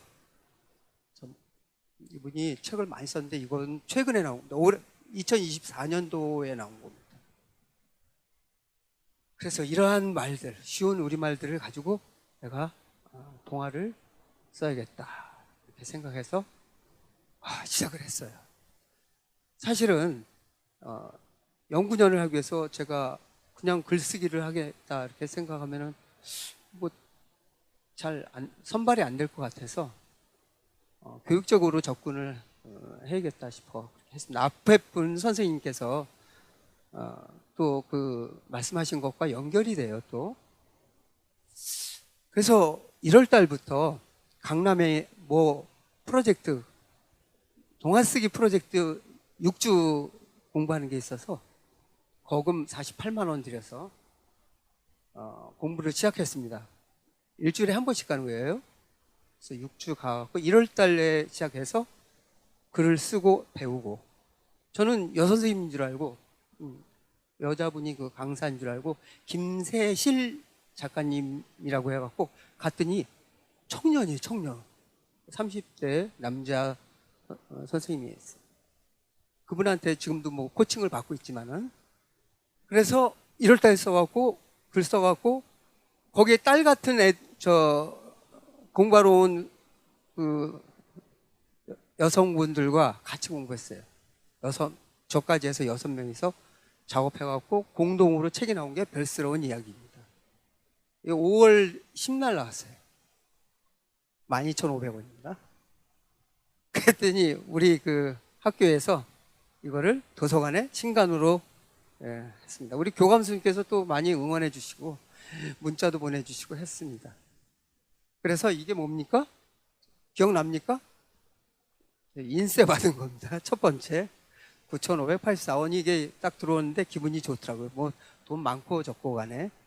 자, 그 뒤에 계속해서 동화를 썼습니다. 인성 동화를 쓰기 위해서 제가 고민을 많이 했었는데 그 별스러운 이야기에는 그 와우 춤은 요렇게라고 해갖고 맨 앞에 이제 6명이 썼지만 제 글이 제일 길어요. 그래서 와우 춤은 요렇게인데 말을 안 하는 선택적 한묵증 어린이가 실제로 제가 이제 경험했던 것을 바탕으로 썼으니까 어린이가 따돌림 당하면서 아이들한테 어려움을 겪는 그런 과정 그리고 나중에 이것을 좀 어느 정도 극복해가는 과정을 제가 쓴 거거든요. 인성 동화죠, 그죠? 그리고 뒤에 이제 쓴 것은 착한 요정의 여행인데 이거는 제가 장편으로 계획을 했습니다. 그래갖고 지금 줄여서 했는데도 저것이 한 100쪽가량 되는 것 같아요. 근데 정채봉 동화쓰기에다가 이제 공모를 했는데 연락이 안 오더라고요. 그러니까 안 된 것 같아요. 그러나 저는 멈추지 않았습니다. 그 다음에 동화 2편을 더 썼습니다. 그런데 저는 사실은 그 신춘문예나 뭐 이런 데 공모를 하고 있었는데 거기에 다 매수가 30쪽 정도가 기준이더라고요. 그거 어떻게 해요? 저는 그걸 몰랐지, 그 정보를. 다 거의 70쪽, 80쪽 막 이렇게 돼버리니까 이거 공모가 안 되겠더라고요. 일반 신문에. 그래서 막 신춘문예를 뒤져봤더니 상상인이라는 곳에서 매수 제한을 안 두고 이렇게 얘기를 했길래 이모 엄마와 독도는요, 이 2편을 신춘문예에 올렸습니다. 이 이모 엄마하고 독도는요, 특별히 이 독도는요, 저는 그 아이들 가르치면서 독도 교육을 그렇게 하라 그러는데 여기에 마땅한 원책 읽기가 마땅한 게 없더라고요. 그냥 뭐 만화만 있고 뭐 강치 이야기 뭐 이런 식으로 막연히 돼 있어서 또 일본하고의 관계가 또 있지 않습니까? 그래서 이것을 입맛에 맞는 걸 내가 한번 써봐야겠다 해서 쓴 게 저기 독도는요거든요. 내용은 그 2권 책자에 나오지만 시간이 조금 없어서 재밌게 썼어요. 제 나름대로는. 한번 기회 되면 읽어보시고, 만약에 이게 책으로 나온다면 제가 만약에 어디서 당첨이 안 된다면 이렇게 아까 착한 요정의 여행과 그다음에 이모 엄마, 독도는요, 이렇게 해서 3개만 해도 한 권의 책은 되겠더라고요. 제가 요거를 한번 내면 어떨까 싶어요. 돈이 좀 많아야겠지만 만약에 안 된다면. 저 상상이는 발표가 1월 달에 나오는 모양이에요. 그래서 기대를 해보는데 안 될 것 같아요. 자, 그 다음 저는 사실 그 동화를 이렇게 애초에 시작한 게 아니라 7년 전에 그 수필로 등단을 했어요. 2017년도. 그래갖고 수필을 7년 동안 쓴 게 모아지다 보니까 한 40~50편 돼요. 그 중에 추려서 한 40여 편을 공모전에 냈죠. 잠시 멈추는 시간. 그래서 모 수필 개간지에 공모전을 내서 다행히 그게 당첨이 됐어요. 그래갖고 작품상을 받게 돼서 여기서 그 수필집을 500권을 내주겠다 그러더라고요. 500권을 근데 책이 아직 안 나왔죠. 이제 1월 달 정도에 나올래나 싶어요. 잠시 멈추는 시간. 그래서 아까 최창원 선생님께서 이런 말씀을 하셨죠. 거기에 나오는 말, 나는 어디서 왔고 무엇이고 어디로 가는가를 말씀을 하셨는데, 바로 이 수필집은 그런 저를 그대로 나타낸 책이라고 저는 자부합니다. 제가 살아온 삶 자체가 조금은 저도 태어나고 보니까 내가 왜 이렇게 돼 있지? 라고 할 정도로 조금 독특한 삶이라서 그런 것들을 이렇게 쓰다 보니까 회복이 되더라고요. 글쓰기를 통해서 저 자신을 치료하는데 저렇게 글을 쓰니까 도움이 많이 됐습니다. 제가 중3 때부터 혼자 됐었거든요. 아무도 없고 친척도 없고 그런 상태에서 마치 이북에서 혼자 넘어온 사람처럼 길했습니다. 그런 것을 녹아서 이렇게 쓰다 보니까 나는 어디서 왔고 무엇이고 어디로 가는가에 그 말이 딱 들어맞는 그런 수필집이다 생각됩니다. 저랑 계속 친하게 되면 제가 그거 한 권 드릴게요. 나중에 나오면. 500권이나 준다 그러는데 어떡하겠습니까? 다 여기저기 나눠줘야죠. 자, 저는 또 이번에 연구년 하면서 또 행복대학도 서울대학교 제가 뭐 저 학생 때 서울대학 갈 일은 없었잖아요. 근데 이렇게 또 연구년 돼갖고 행복대학 수강을 또 했는데 너무 좋습니다. 우리 저 이수정 선생님이란 분이 저를 또 전도를 해서 그걸로 이제 가서 하게 됐는데 너무 좋았습니다. 저는 완전히 올해 저 또 행복대학 수강하면서 확실하게 회복이 되는 그런 한 해가 되지 않았나 이런 생각이 듭니다. 자, 그렇게 해서 이렇게 행복한 시간들 보냈습니다. 저기 얼굴 중에서도 낯익은 얼굴이 있을 겁니다. 자, 그래서 졸업증서 개근상까지 받았어요. 이게 지난주 토요일 날 졸업식 했거든요. 계엄이 만약에 문제가 됐었으면 저런 것도 없었을 뻔했고 오늘 이 자리도 없었겠죠. 자, 후속 작업. 하여튼 쉬운 말을 바탕으로 해서 동화를 써서 그 동화가 현장에서 이렇게 좀 활용됐으면 하는 그런 바람이 있는데 저의 생각이지만 그런 바람이 있다. 그리고 이건 제가 아까 말한 대로 얘기해놨어요. 시간이 많지 않아서 할 얘기는 많지만은 이 정도만 해야 될 것 같습니다. 감사합니다.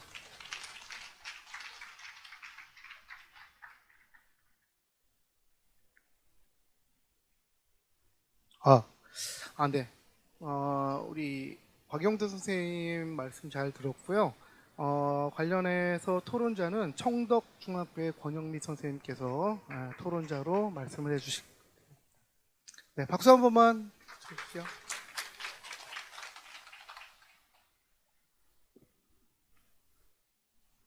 안녕하세요. 청덕중학교 교사 권영미입니다.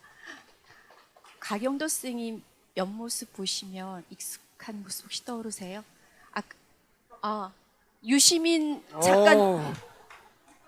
사실 제가 몇 년 전에 서울교대에서 뭐 강의 받을 일이 있는데 거기 교수님이 유시민 작가님께서 오셨군요. 딱 그래서 깜짝 놀랐어요.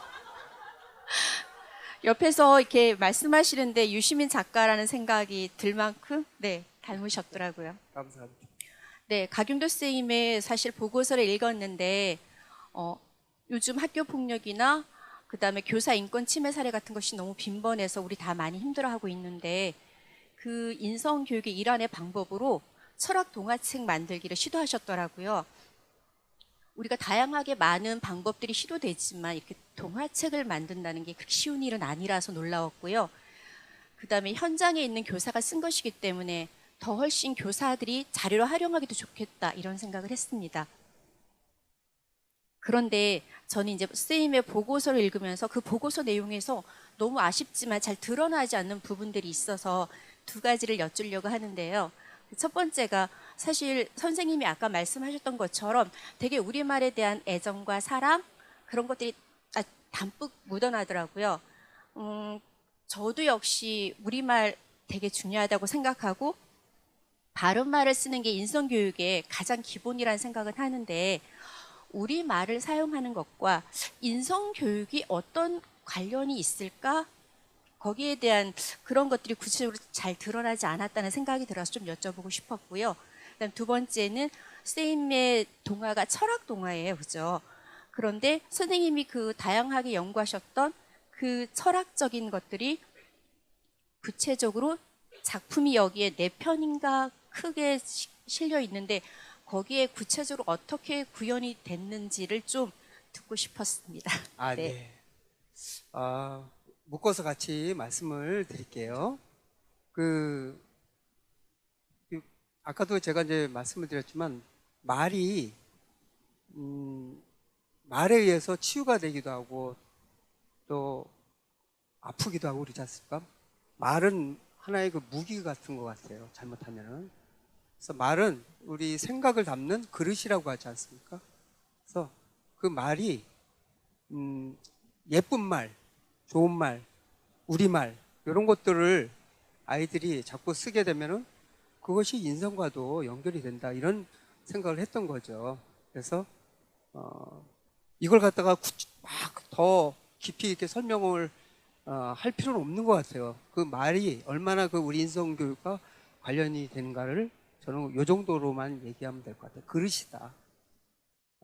그렇게 말씀드리고, 또 이제 철학적인 그 접근을 조금 했던 게 뭐냐면, 그 별스러운 이야기에 그 제가 쓴 와우 춤은 요렇게, 거기에 나오는 그 아이를 이끌어주는 애가 있어요. 여자애가. 남자애가 이제 한묵증 아이인데, 그 이끌어주는 아이가 얘를 공격했던 아이거든요. 한묵증을 그런 아이를 공격했던 애인데, 얘가 나중에 어떤 그 깨달음을 갖고 다시 착해져 갖고 얘를 이끌어 준 거예요. 그래서 얘가 무대에서 춤을 출 수 있게끔 한 거죠. 반 전체가 같이 이제 포크 댄스를 추는 그런 학교의 프로그램이 있는데, 얘가 참여를 안 하려고 했던 것을 참여해서 같이 어우러서 춤을 완성하게 하는 그런 그 장면이 나오는데, 이 여자애가 어떤 그 것을 깨닫게 되냐면, 사람의 생각이나 감정 이런 것은 진짜 자기가 아니라는 거예요. 이거 누가 얘기했냐면 에크하르 톨레라고, 아시는지 모르겠어요. 나우라는 책이 한 20여 년 전, 30년 전인가 20여 년 전에 나온 책인데, 에크하르 톨레의 이 책에 그런 얘기가 나오고, 지금 이 순간을 살아라 이렇게도 또 나오는 책이 있고요. 이 순간의 나라고 하는 책으로도 나온 에크하르 톨레의 이분의 그 얘기가, 사람이 그 에고라는 말을 하거든요. 에고는 감정, 그리고 생각, 순간순간 일어나는 거, 끊임없이 머릿속에서 일어나는 생각들이 결국은 에고인데, 그 덩어리라는 거예요. 생각 덩어리. 사람은 그게 진짜 자기인 줄 안 되는 거죠. 그러나 따지고 보면 그 사람이 진짜 자기는 따로 있다라는 거예요. 그것을 이 그 와우 춤은 요렇게 그 여자아이가 선생님, 담임 선생님한테 얘기를 들어가면서 그걸 깨닫게 됐죠. 그래서 자기가 그 한묵증 있는 친구에게 함부로 대했던 그 모습은 자기가 한 게 아니라 자기를 가장한 가짜 자기가 그렇게 한 거구나를 깨닫고, 진짜 자기는 착한 자기예요. 그 착한 자기를 표현하는 그 과정을 그 여자애가 행동으로 보여줍니다. 그래서 이번에 그 그 생각을 그 동화책에다 녹여냈습니다. 그리고 저는 그것을 진짜 제가 받아들여요. 저는 얼마든지 나쁜 생각을 하고 그 남에게 비난하는 말도 하고 그럴 수도 있지만, 그건 진짜 내가 하는 게 아니에요. 순간적으로 일어나는 그 가짜 자기가 어느 순간에 생각 없이 막 내뱉는 말들이에요. 그거에 끌려다니면은 결국은 안 된다라는 것을 저는 생각을 갖고 그렇게 살려고 하고 있습니다. 그것을 동화에도 구현하려고 하는 겁니다. 이 정도로만 말씀드리겠습니다. 감사합니다. 네. 아니 말씀하실 때마다 여기 뭘 이렇게 계속 꺼내셔서 되게 뭘 또 가져오신 게 궁금한 마음이 좀 드네요. 네, 발표해 주신 곽용도 선생님, 그리고 토론해 주신 권영미 선생님한테 박수 한 번만 주십시오. 대학 다닐 때 어쩌다가 그 정채봉 선생님의 물에서 나온 새라는 그 동화책을 읽고 상당히 눈물이 좀 났던 기억이 좀 나요. 그때 엄마 잃고 그 소양강 댐에서 뭐 그런 얘기였는데, 그 생각이 문득 좀 났던 시간이었던 것 같습니다. 곽용도 선생님께서 꼭 신춘문예에 좋은 결과 있기를 박수 한번 쳐주시면서. 네, 이렇게 네 분 발표 들었는데요. 제가 이제 국어과다 보니까 정리를 하면 시스템 사고 있지 않으셨죠? 네, 그 다음에 빅 히스토리, 나는 어디서, 여긴 어디, 나는 누구, 뭐 비슷한 얘기는 하여튼 되게 기원에 대한 얘기, 그리고 내러티브에 대한 얘기, 체험, 독서, 그리고 이제 저는 이제 그게 중요한 것 같아요. 글쓰기로 이어지는 부분, 그리고 마지막 방금 들으신 우리말의 아름다움을 살려서 쓰는 인성동화, 동화철도 인성교육, 이런 얘기를 했습니다. 네 분의 연구를 듣고요. 저의 그 일관된 생각 다시 한번 말씀드리면, 역시 발표하지 않길 잘했다라는 거. 우리 분과 선생님들 마지막 요 한 사원 드릴게요. 이렇게 발표를 다 듣고 나니까 지난 1년 나의 회복, 그다음에 우리의 회복, 그리고 경기 교육의 회복을 위해 우리는 당당히 연구했다라고 생각합니다. 박수 한번 쳐주시고요. 네, 경청해 주셔서 감사드리고요. 지금까지 3-1분인 포천고등학교 손정윤이었습니다. 감사합니다.